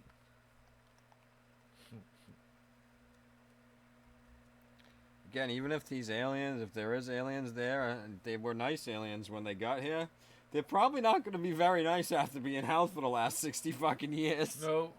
They're probably going to be pretty pissed off, and they're not going to want your Budweiser. No. And there might be different kinds of them, some good ones, some bad ones. Like you don't know what the fuck you're doing. You're letting all kinds of hell loose. Good luck. And again, you got to be smarter than Bob Lazar, because he couldn't figure out how to use this stuff. No. And he doesn't think that they still figured out how to use this stuff to this day. He should show up with his jet car and lead the way in. He out of anybody, you would think he'd be the person when to show up. Not that it's not. I know he said everything's an S4, but like fucking, I'm gonna lead the way with my jet car. That would get across that fucking. Have a desert blast weekend that weekend. There you go. Right, there you go. There you go, Bobby. That'd be something to do. Fucking, I'm gonna lead the charge. Let's go, guys. And once we leave here, we'll head over to S4. You'll prove I work here. I'll show you my own locker. I don't get it. It's just a funny. I thought it really was just a joke, and I'm sure it was a joke. But now people take anything serious. And what will come of this? What will be the next thing like after this? Successful, non-successful, whether they try it or not, whether it goes off. Period. What would be the next thing that people will try? Like we were talking about all these different kind of fucking hashtags earlier. But none of it, again, nothing productive, of course. Nothing that would actually make sense. Like if they really found out where the pedo ring was, would people go and would they storm that place and free all the children or free people, in captivity and stuff? Would they do that? They'll go free the hypothetical aliens and shit, though. The hypothetical UFOs that are there, they'll go do all that, though. But nothing that actually matters that's actually in our everyday life. They ain't storming none of that shit. And then they get mad that people who actually protest and stuff and stand up for themselves and their rights and everything and stand up for some of us in some ways. I know not all protests are good. I'm not with some of these fucking assholes, but there are some protests that are productive and make sense. But they'll be against that shit. But that's pretty much what this comes down to, because that's what it is a protest. It's a protest against something they don't know. People would love to know if anything is there at all. So this is just a big old protest that apparently a whole lot of people have no problems with. When people protest something that matters, they have a problem with that. But they're protesting if they think that our government is hiding aliens, technology, and even reverse engineer technology at this point, possibly, because we've been able to do that, all that according to Bob Lazar. Because that was reverse engineered technology. Well, they were trying to. Oh, That's what they were trying right. to. Said they never really, couldn't figure it all out. But I'm sure at this point they probably, they flew it. They had walkie-talkies on and talked to each other, right? He filmed them flying it. So clearly they could fly it. I'm sure at this point they've probably mastered it. Come on, our pilots are good. Tide Pods, cold water buckets, licking ice cream in stores. Exactly, William Bennett. It's just a whole bunch of fucking distractions and stupid shit, and just to keep us away from shit that really fucking matters. That's what it comes down to. Our society is so concerned with shit that just does not fucking matter. On a whole, this is a perfect example. Joke, funny or not, if how many, a million people or whatever actually just took the time to hit the going button to something they have no intention of going to, it still just says a lot, because those same people wouldn't sign a fucking petition or do anything that even matters, even sitting at home. Something that would, or call their congressman or woman, or call their local representative about something that matters. Those kind of actual protests that make sense. But they'll take the time to even just joke and, well, I have to go, I'm going. That's like some really good distractions. That and worried about looking old. I don't know why everybody's so concerned what they're going to look like when they're old. You're going to get there, hopefully. You better hope you make it that far, first of all. You're so concerned what you're going to look like. Well, be concerned with just living right now. Saying that probably matters a lot more. Oh, this fucking dude is a tool. Emery Smith. Oh boy, here we go. This is where it all happened, guys. Get right? close to your mic, please. He's posted up some pictures of fucking Area 51 on Instagram here. It says, a mixture of feelings, really good to be back and feeling a little precarious. First picture on top of Sandia Peak overlooking ABQ. The next few pics are of the Manzo Mountains on KAFB. This is where it all happened, guys. Right below there is almost everything I've ever talked about. If people only knew what is underneath the ground there, they wouldn't be storming Area 51 with a laughing emoji. You can't really see it well, but in the last picture, which You're an idiot. is not what he says it is the entrance to the side of a mountain. It looks like a white trapezoid-shaped door. It was a nuclear weapons storage facility, and it was recently bought. The land was recently bought, and he says, I wonder why. You are one Who would need pathetic underground loser. space? And then it says the dirt road and the path is the same path that I mountain biked on almost every single day when I worked for these projects. It's the same path I got in trouble on. This place had a major impact on my life. Can I hit him with the award? Can Emery Smith get the award? Hey, Emery. I'm going to double up on you, homeboy.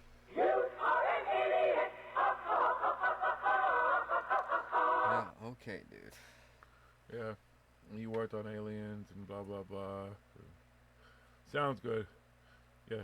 Tell us what's under there, huh? Yeah. What's under I'll there? tell What you are we what gonna you'll be afraid find. of? You find Cthulhu, it's over, man. Captain America's down there with the rest of the Avengers, keeping him at bay at all times. You releasing the Guardians of the Galaxy going to show up? The Avengers, the X-Men, everybody, man. Fantastic Four. They have to bring in the B characters. It's funny that like people like Emery Smith, Bob Lazar, and others are like, no, don't do that. Don't go to Area 51. Don't do that.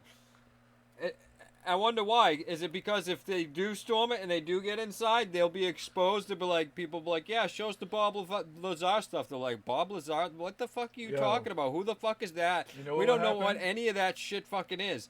And then all the Wizard other shit. of Oz type shit, like they storm in and shit, and there's just nothing pretty much there. It's Yeah, like one person. like that article was talking. It's just a whole fucking, it's all bullshit. And then they all realize that Their stories, all so their then bullshit- all their stories are all bullshit and The jig everything is like up. that. Yeah, sure, Emery Smith. What's underneath there? Well, we got an elevator. It goes down about 2 floors, but it's just storage down there. You want to see? What about the 26th level? 26 what? Yeah, sure, you guys can check the whole elevator shaft and everything. They open it up to show you around the whole entire place, everywhere, every nook and cranny. They're like, yep, see? Just an Air Force base. Yeah. Couple of hangars, couple of, some old fighters, some shit we used to work on. Yeah, some of the prototypes and stuff. Yeah, that's it. So we blow some shit up. But Emery Smith said... He said right behind this trapezoid door, it goes inside the mountain to blow... What? Huh? There's aliens underground here. No, that doesn't even go underground. See? Look in it again. Go ahead. Check around. No secret buttons, nothing. Nothing? No alien autopsy? So all these people are like, no, don't go there. We don't want you to find any of that stuff out. You think maybe the first people, yeah, go up to, you'll see, I'm telling the truth, man. That's what I would say. If I was somebody who was like an alien, Area 51 insider, and I worked there, I was working on alien bodies, and I saw all this crazy stuff underground there and everything like that, I'd be like, yeah, go ahead. Go get in there. If you can get in there, man, you'll see I was telling the truth. You know who's never come forward and never will? The janitors. Do you know why? Because they're like, if people actually saw how boring these nerdy-ass motherfuckers' day-to-day work was and what the fuck they were doing other when they were working on jets and shit, they wasn't working on no alien. The janitor would be the first motherfuckers to go run tell that type of shit. Those motherfuckers would be like, listen, Like, you know... we really ain't got, I mean, it's some secret stuff, but it's not what you think it is, you know what I mean? Some spy shit, you know? Yo, Wilcox got a mixtape on dogs? Oh, is that that old music shit he had put out before or something? Oh, yeah, he put out music before, so I don't know. Is this something new, BG? We gotta find that shit. I'd love to hear it. Oh, I'd love to hear that. It'd be awesome to listen to on the toilet, I'm sure. Might help if you're constipated or whatever. Maybe play some David Wilcox music. Could help you if you have a problem. I don't have those problems, but if you do, maybe that would be something to play. I'm sure that we could find that and then maybe you had to market it and sell it to people. If you're constipated, listen to David Wilcox music. It will get the shit to come right out of you. Wait, oh, so it's recent. Wait, which one? When you say yes, I hate the fucking chat. It's so short.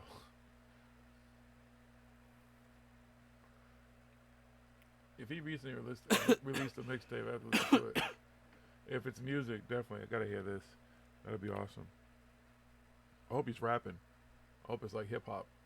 Oh, man. I really don't. This is DW. I came to get down. Letting y'all know this is my town. I was just walking around and the tree fell down. I was like, Elizabeth! Look around. Did you hear that sound? I can't believe the tree fell down. So profound. Turn the camera on. You know we got to talk about it. Hurry up. Let's go. People want to squawk about it. Now make sure you have all the right angles. Hey, is my fake teeth angled? Never mind, let me stop.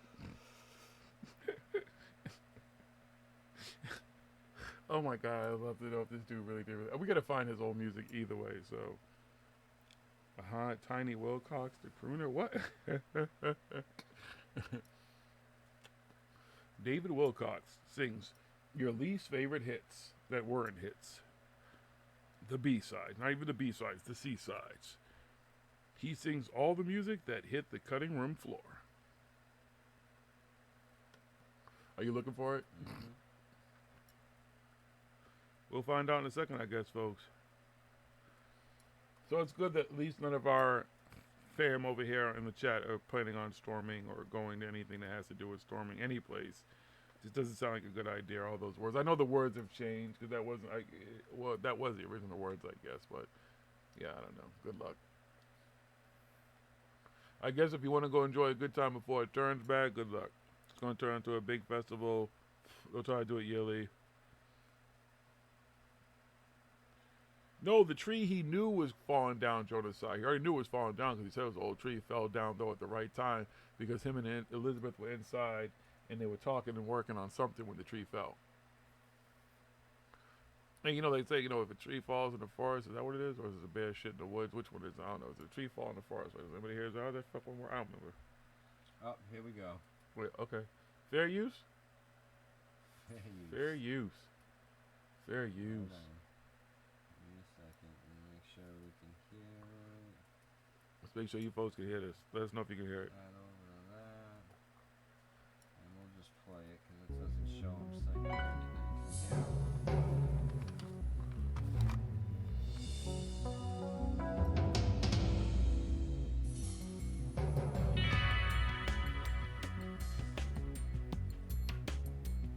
Let's get into it, David. Can y'all hear that? What? Always there. Moonlight shines through clouds in Who's the singing? air. Who's singing? You're an idiot. I am one with you in the night.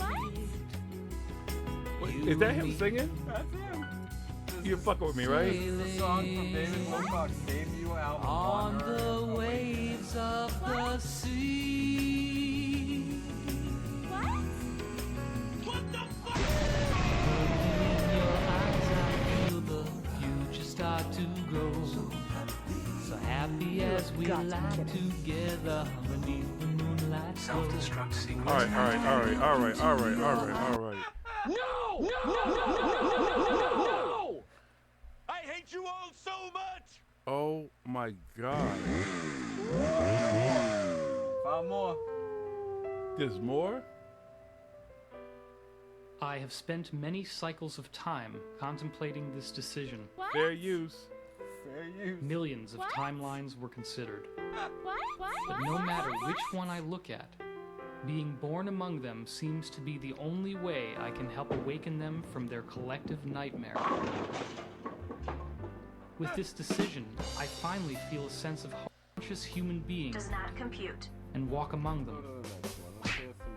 It will be very difficult, if not impossible, for me to remember my true identity. I will feel everything the Wanderer feels, think everything he thinks. All the joy. You gotta be. I can't believe that man actually. He's gotta be. How, and he would really. Who the. This is the worst. This sounds like a bunch of. This.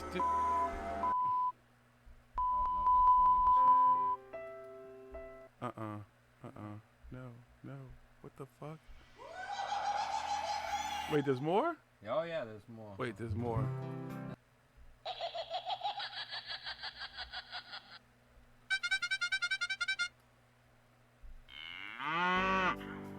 But everything tells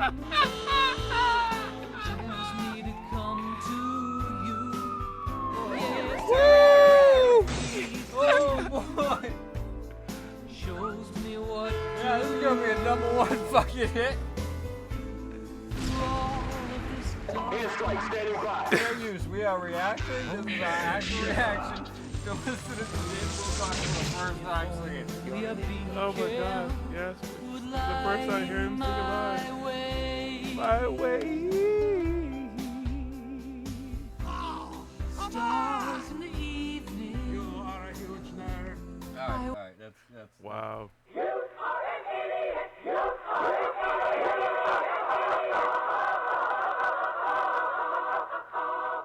Oh my God. Epic fail. He really put that shit out. You ugly, and you're ugly, and your mother ugly, and your sister ugly. Holy You just plain old shit. ugly. Yo, that is some funny shit. Oh my God. I know, isn't that funny? Like, you love the sound effects at first? Yeah. Yo, that made my fucking night. Yo, this dude is seriously into himself. He is beyond. There's somebody home right now in their house getting their tea, getting some biscuits or some fucking cookies or some shit, listening to that with their robe on and shit, and just play a little bit. Just come on, just play a little bit more, please, just a little bit. Yeah. Because I just want to figure out how you dance to this. Hold on, is there another one? I guess it's a whole CD, dude. Oh my God, how much can we play without getting in trouble? A little bit of clips like I've been playing. Wow. Let's see. Let's go to a different board for this one, folks. Oh, I got the perfect board for this one. Wow, wow, wow, wow, wow. Your ears are bleeding. Listen, if any orifice in your body isn't bleeding, something's wrong with you. The irony is, folks, picture that. Hey, Elizabeth, I've got a song I need to try out with you first. Now, I'm going to work this for you before I work the crowd. But if you love it, I know that everybody else will love it. Here we go, baby. This is for you. I have spent many cycles of time contemplating this decision. I don't want to listen. I've made a mistake. I don't want to face you. I know what's at stake. I'm feeling so frightened from what we've been through. Should I just return to the life that I knew? That's a confession song? But Listen to it. everything Like, I'm sorry, I've been lying to everybody all this time. come to you. Yes, everything shows me what to do. Through all of this darkness, only secret. Fair use again, fair use. Fair use.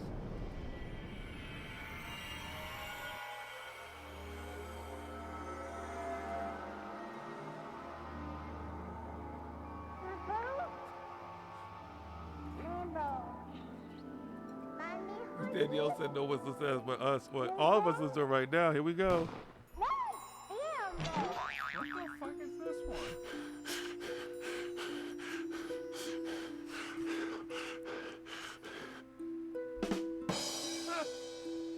I can't make fun of the kid. All right, can we go to another one though? Because there's a kid on there. Sometimes I have the most amazing dreams.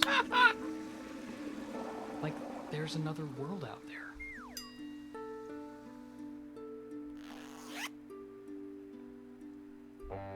I can almost remember what it's like, but not quite. I remember the first time I took the training wheels off my bicycle. I felt so free, so alive. Just like climbing a tree. I could see everything. The sky was so blue. You're an idiot. And my paper airplanes would fly so far.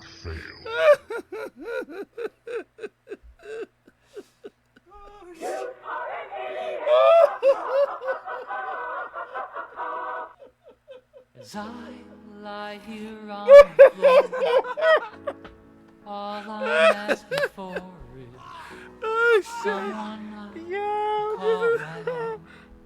Oh God. Oh God. Hurt, sorrow, evil eyes make me realize that I'm as I lie here on the floor. This is the last one. Let's go. Uh-oh. And woo! He came to the end of the road. Lights out, a burning tin. We make love better without them. Untie all of your binding things. Self-destruct sequence activated. Does not compute. Holy shit. God damn. That is gotta be. Wow. Mr. Wilcox, my friend. I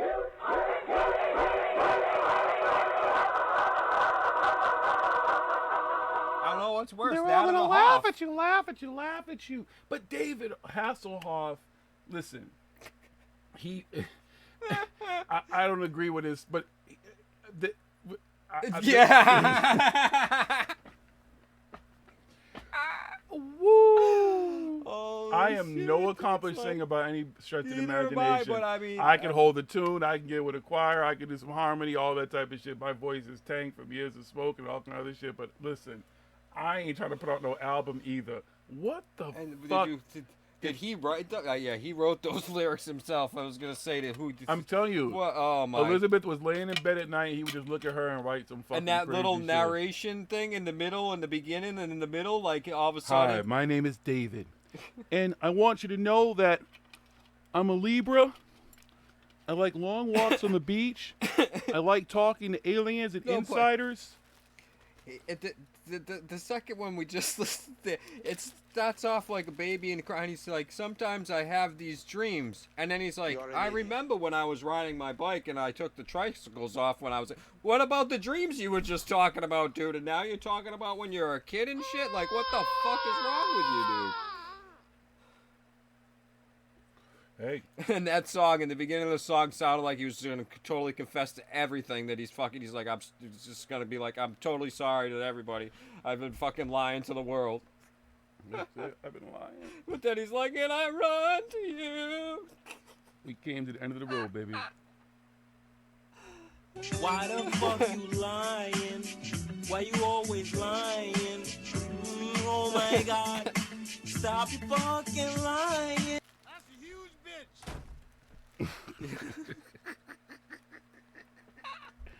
God damn it! We lost. We fucking. Oh my God, that dude.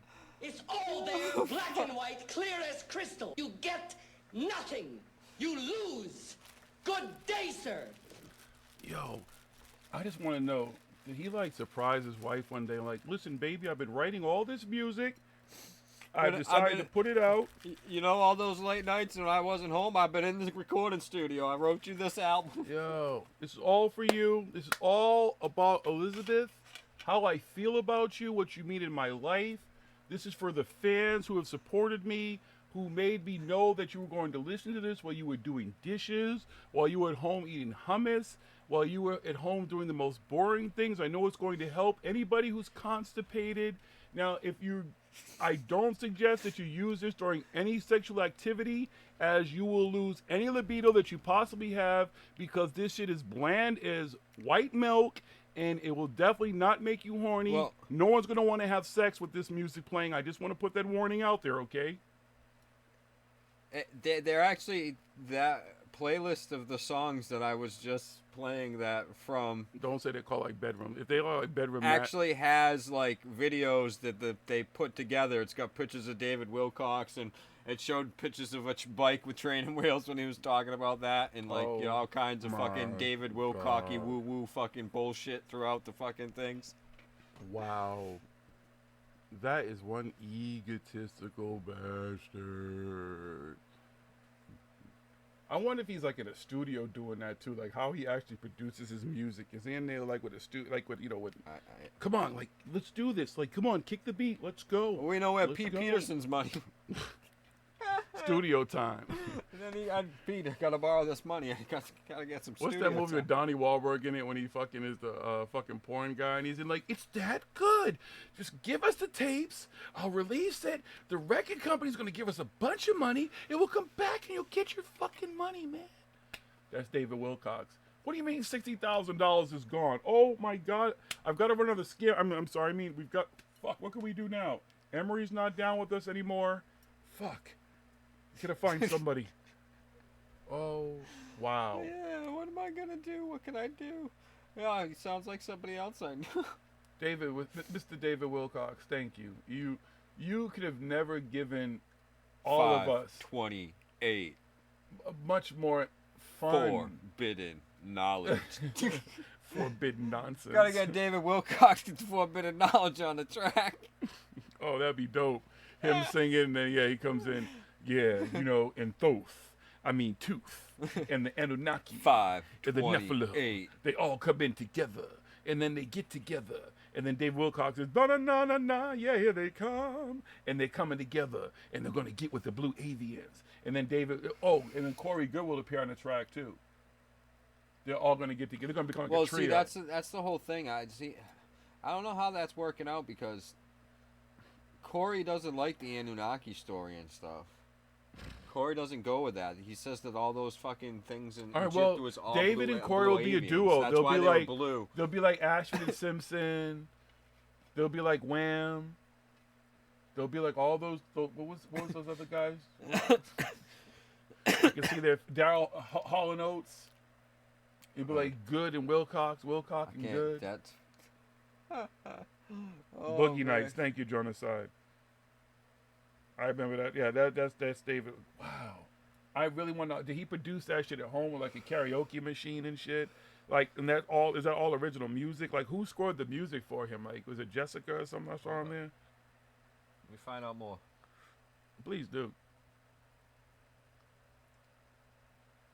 This is some interesting shit right now. This is a whole nother level of fuckwittable. Again, I don't knock anybody. Want to try to say you feel like you have a talent, whatever, put it out there. But I'm sorry, Mr. Wilcox. What the fuck are you talking about? And in the midst of all this stuff, again, I don't understand ascension and all this type of stuff. Like, you're about to ascend. You're going to the D. You love the D. Y'all want to get the D. Why don't you just leave? Why are you creating music now?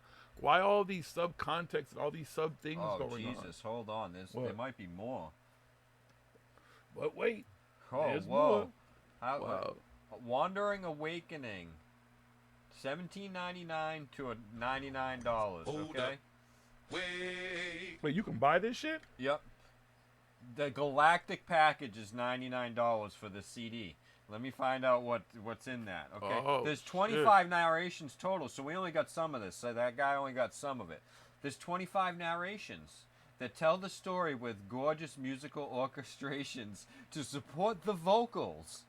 25 vocal songs with David as the lead singer and Larry on background vocals. I don't know who Larry is, but it's Larry. Some guy Larry. It's original music by David. And Larry on background vocals. Incredible quality from Larry's producer. Whoever the fuck Larry is. Like, everybody knows who Larry is.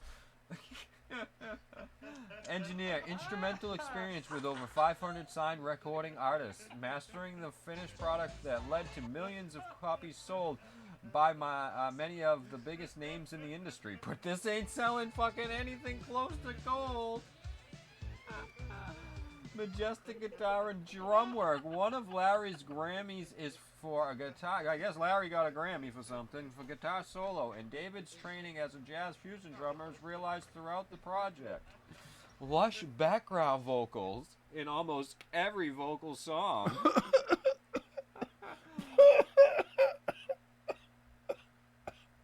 Competitive, because you can only get it from his divine cosmos here.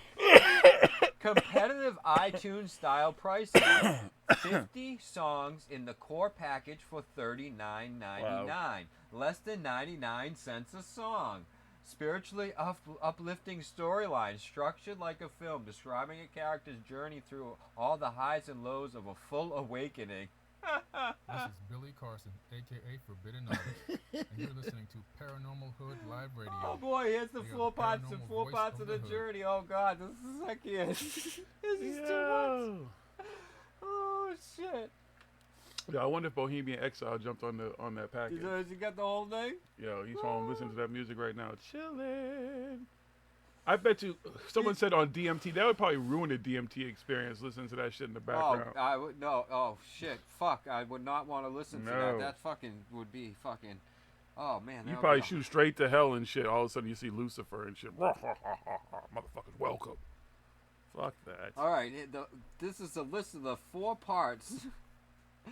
Their song titles. There's 4 parts to this shit. You can download the product and burn each part to a separate CD for your listening pleasure. Wow. He said burn it to a CD.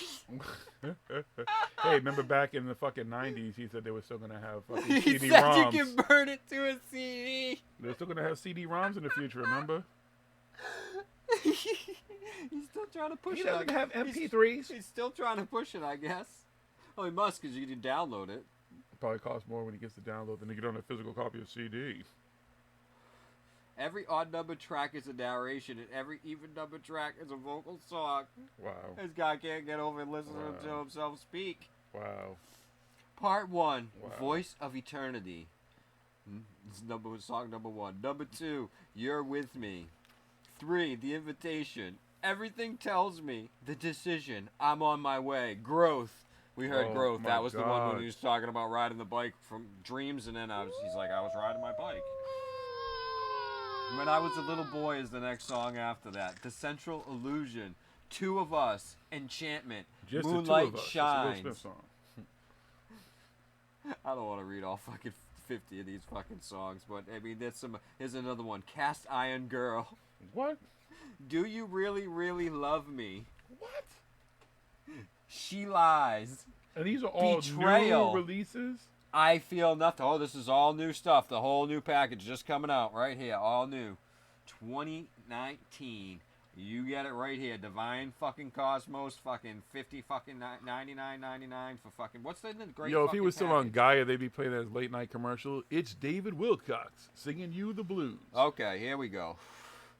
Let's see what's included in the Galactic package, everybody. You all got your wallets and credit cards ready? Oh, shit. Get the Divine Cosmos. Y'all need to get this shit. Hottest music of the summer. Baby. You better have your gotta be bumping this stuff at the party. Okay, our best deal. The creme de la creme of the Wander Awakening story, and our best deal ever is the 8-part galactic version of Wander Awakening. 8 parts? What? There's not just 4 parts? There's 8 fucking parts to this bullshit? Oh, because see, I didn't read what the other packages were. It comes with part 5 and part 6.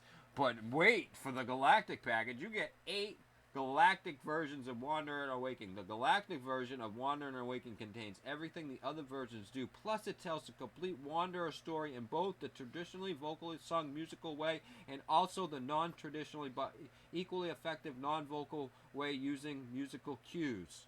Whoa. Whoa. Uh-oh. Really? In addition to the huge amount of music and text material in the Galactic version, you also are given access to a $25 coupon that can be used towards the purchase of our Science of Peace Cosmos Combo HD product. That's a 25% savings off our already discounted price. Our already discounted price. We set our prices because it's our own shit. How do I know it's a discount, David? You said it is? I can't get it anywhere else. So I guess. Oh my god, can we play another song? The Galactic version is zipped into 8 easily downloadable selections and contains over son 5 of a hours bitch. MP3 audio material. Wow. There are over 100 songs in this product along with a $25 coupon. Good for the towards the purchase of the Science of Peace. Wow. Oh, shit. Oh, David. Wow, wow, wow. Oh, boy. Oh, you want to read some reviews? Oh, please do.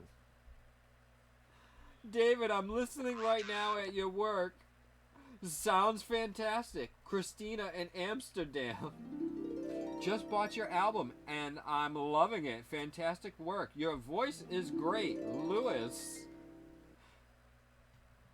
What? Oh, boy. David, I've been giving myself a preview as I've been downloading my HD WA package. What? You have a sweet, clear, and compelling voice. I'm going to love listening to it. I'm most surprised at the range you can nail. Way to go, guy. What? David Wilcox sings the blues. Oh, wait, The Rock left one. The Rock? It just says Rock. Uh-oh. Your voice is as has described it so sweet, clear, and confident. Even when you go for the high ones with that within the first few minutes, I found my fear subsiding and allowing your surprising, expressive voice to great melodies and profound lyrics to take me away. Oh, fuck. Alright, you know what? I'm not fucking high enough Fuck for you this all. shit. I did die, and this is hell. This is purgatory, and this is a joke. And Agent Orange, it all makes sense. You got Agent Orange, now you got this motherfucking thing. It's like, what the fuck? Where am I? Is this Bizarro World? I'm Bizarro Jiggy. That must be what it is. I'm in Bizarro World. I don't. Well, just one little bit of one more song before we go.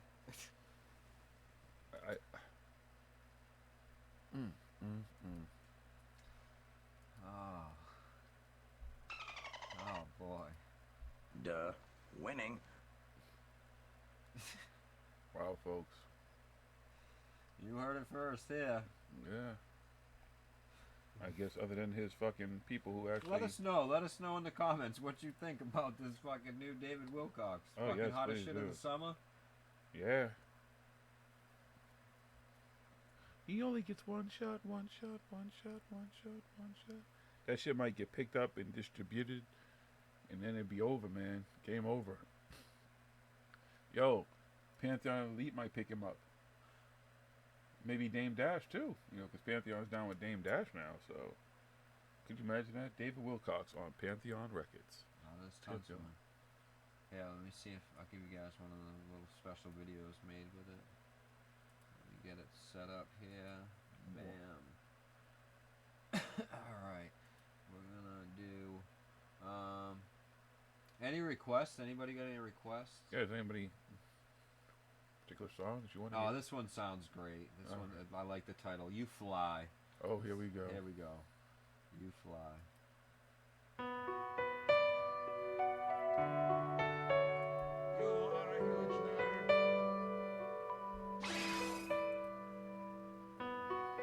You look wonderful today.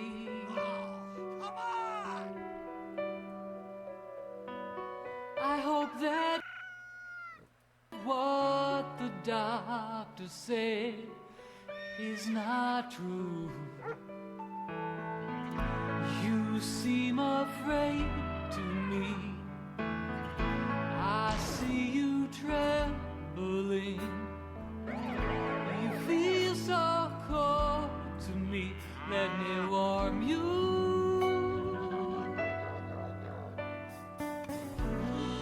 No, it seems a hopeless cause.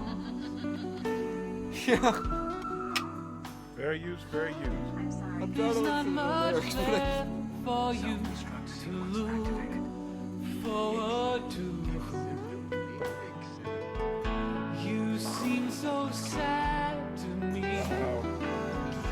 I see you crying. Your eyes can hardly see that I'm with you. Don't be afraid. Here's a kiss to light your way. You fly, you fly, you fly. Oh shit, who was that? Yo, he ripped it, son. Above all the fear you know.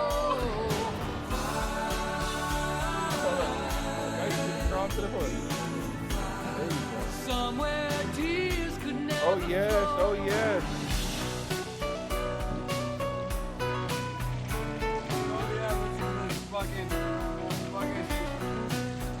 Award-winning guitar work.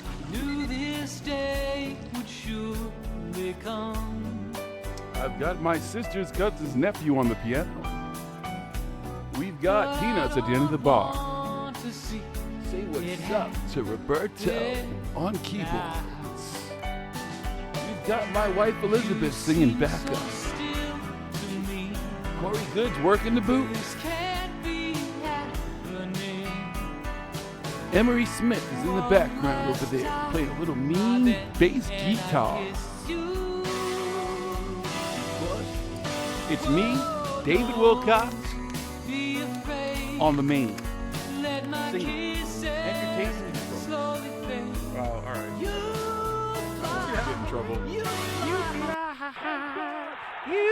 fly. Oh God, I wish Brandon Young the was guitar, in it's it. not bad, but I mean, to the way that he's raving about it on his thing, like it's this fucking, it's gonna win fucking, this fucking shit's gonna win awards. It's not gonna win nothing. So much.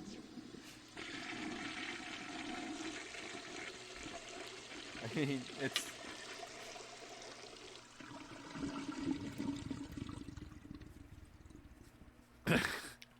Self-destruct sequence activated. Wow. Warning. Wow, Yo, DW. I don't like. Whoa. You should have stick to Ascension. I mean, you already make an ass of yourself ascending, so I mean, I guess you could go. I mean, you went on a limb. I hear you, man. You know, hey, bro. Yeah. Hey, but apparently from the reviews, it resonates with his fans. They feel it. Again, I don't recommend that you play this music if you're trying to perform any kind of sexual activity. I can imagine that your libido would just not want to function. There's nothing sexy about this music. You bring a lady or a guy back and you put that on, it's not happening. Yeah. It's I wouldn't suggest if you were trying to have sex with an alien, you play this either. I find this would probably be offensive if you're to an trying alien. to get to another dimension. Now, if you're trying to eat some cheese and crackers and sit down and drink some bland wine. And fucking cry. If you're cooking some food that's completely bland because it's lack of any kind of taste or anything like that, I imagine this is good. If you're watching black and white TV, or say your cable's out and you're just watching static, I imagine that this was the music you'd want to play in your background. That's... I mean... Yeah. Yeah, it's... Yeah. Yeah. No, I do hope he does actual videos himself. If you really want to annoy somebody, I imagine you could play this music too. Or possibly, let's say, in war. You know how they use music in combat and stuff like that? Sometimes they'll play something like over the loudspeaker to annoy their enemy. This would be a good thing. I would nominate this stuff for that. Absolutely. There you go. I bet you someone's going to come up with some bullshit award to give him for his music in one of these fucking, at his own conference and shit. He gets the first ever Paranormal Music Award, goes to David Wilcox. Funded by David Wilcox. Made by David Wilcox. Thought up by David Wilcox. Guys, I had no idea this was going to happen. I thank this award. Thank you for being the first one to do this. I was ahead of my time with the paranormal music. Fucker. Good Lord. Davey. Oh, Davey. Don't listen. Don't listen if you have a gun anywhere within range of... Yeah, don't... Yeah. You're like, I'm flying with David. I'm gonna fly with David. Where's my gun? David, I'm coming to join you. If you are like, you know, on like the 10th floor or above, don't listen to this. Or you're close to don't put this on and go sit on your balcony or your fucking... Yo, you know what I would pay money though? To see him perform that shit live. Like Billy Costin at the fucking things he does, so like he'll DJ. He used to actually be smart and have his fucking artists perform. I don't know how he does that anymore, but now he just DJs and plays their music and shit. But how dope would it be to go to a conference and see DW perform that shit live and really get into it and like you fly and do the spin and shit and everything like that and hit the floor? Maybe you can do a split or something. Like he probably is mad entertaining. His famous purple shirt he wears, but he comes out, it's all in sequin. Yo. If anybody ever hears about him performing his music exact live, purple color, but it's all sequin. Elizabeth worked for hours putting all the sequins on my favorite purple shirt that I wear at all my shows. You can play it at my funeral. I don't even want a funeral, so you can play it at my funeral, okay? David Wilcox, greatest hits. Couldn't you imagine back in like the old days? Remember like when TV kinda used to go off, but then when TV kinda started doing late night, they first started doing late night infomercials, and it'd be singers who you kinda, most of us didn't really know, but your parents knew, your grandparents, like Engelbert Humperdinck, and all these people in fucking, what was his name in that fucking movie? What the fuck was Chris Tucker's name in with him and Charlie Sheen movie? And he said he was Vic Damone.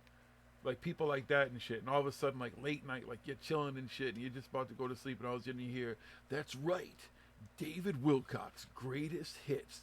You know him as Edgar Casey's reincarnation. You know him as Raw. You know him as the man who's got insiders everywhere, knows more about everything, but can't actually prove a goddamn thing. But now he brings you his music. You fly. I can remember taking the tricycle, the training wheels off my bicycle. You fly. Tom Jones, exactly. Whoa, whoa, whoa, whoa. Yeah, and then all of a sudden Tom Jones showed up on the Fresh Prince, and I was like, yeah, I remember it's fucking seeing that dude all this late night shit. Because fucking Carlton was so into Tom Jones. Why does he keep doing that? Do you hear that? Mm-hmm. It's probably just to fucking connect us, because it's fucking connected out with so much fucking thing. Who knows? Maybe it's time to replace that one. But anyways, if they don't hear it, it doesn't matter. I think that's just our headphones. Oh, can you imagine, folks? DW late night. Him and Corey Good together, singing like. No, I'm telling you, like Billy Carson should team like be like some Ebony and Ivory type of shit. You know what I'm saying? And then go back and forth. That would be 5:28. Forbidden knowledge. You fly. You fly. 5:28. Forbidden nonsense for the mindless. Forbidden nonsense for the mindless. You fly into my nonsense. Corey Good's greatest hit. The blue avians are coming to This one goes out to my spiritual lover, Corey Good. This one's for you. Oh, shit. I fly with the blue avians through the galaxy. He said, I remember being robbed by riding a bike requiring me to use training wheels.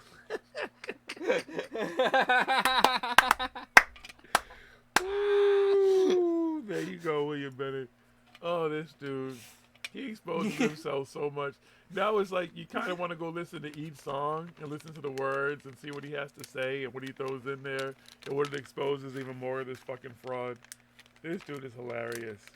He is so into himself. He's like, I'm going to do he's going to be everything. like, well, because I have to go live the human experience. And Well, this it's like life. fucking. That's what they say. Forbidden That's fucking nonsense. stupid Billy woo-woo Carson. fucking. He's the artist and shit. He's like Puffy and shit. That motherfucker want to be all up in the videos. He want to be dancing and singing and shit. He want to do everything. Instead of letting the artist be the artist. Now fucking Wilcox is like, I'm gonna one up him. If he can rap and if he can fucking do little fucking things, I'm just gonna show him my talent. I'm gonna sing. If Elizabeth loves it, the rest of the world will too. I tried on Corey. We did some karaoke at the house. You know, we brought everybody over. It was him, Pete Peterson, Billy Carson. You know, we invited Jimmy Church. I don't remember if he showed up, but we just said, fuck it, we're going to go for this. And we did some karaoke. I tried it out. It was just me really doing karaoke. Yeah. Nobody else got to sing or partake. I love how it was just me. And here we are, folks. His website just says Terry, and he's won fucking like a Grammy. Terry who's won a Grammy? I mean, he could have won a Grammy as someone's guitarist on some song. But it's why won't you say who Terry is? Because Terry doesn't want to be associated with this shit. Terry's like, fuck it, pay me. And you can I'll say be on Terry. this shit. You can tell him I'm a Grammy-winning artist. That's where and stuff Terry like got $55,000, and the other $5,000 went to fucking time in the studio. Terry with the Grammy. Oh no, not Terry. Larry. Oh. Larry's on the background. Larry. And it doesn't say who the producer is. It just says Larry's producer. Hey, Ma. Oh shit! Well, that music was horrible. That was a good show. That was a great show. Thank you, David Wilcox, for our entertainment. We look forward to being entertained more by your, Holy fuck! That noise, that stuff you made. Come, yeah, David. Wow.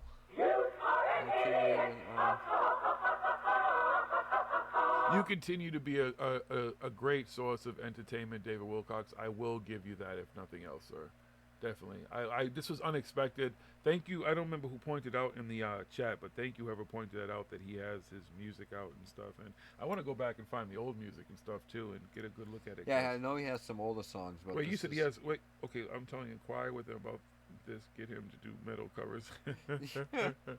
I want him to do a rap song. He should take the 16 bars challenge now. That would be dope. see him do some rap, really come out of his shell. You know what I'm saying? Please Throwing some don't. Adidas. This was more than enough. Come on, though. He might be multifaceted. He might be multi-talented, you know, be able to rap. He could probably do some country western. If that dude could do Lil Nas X, could do Old Town Road, come on. David Wilcox, you should just expand your genres of music. Cross them all, man. You just need to have an album and let it all out, son. Like, fuck it, here I go. I'm going in. Oh, come on! All right, folks. Do an E.T. Part 2 with Katy Perry. You're so hypnotizing. Hold on, Katie. Now you're gonna let me come in. What we're gonna do is we're gonna change all these verses. You're gonna sing the chorus, but I'm actually gonna sing all the verses. It's going to be all about me, my teeth, my hairline, my head, Elizabeth, and what I got going on. That's how it's gotta be, okay, Katie? It's my song. You just sing the hook. That's it. It's over, folks. Is an asshole. We smoked last blunts and then the last blunt after the last blunt, and we have been entirely entertained for this extra time that we spent with you. So it was so worth it. But you know what? We gotta go. Oh.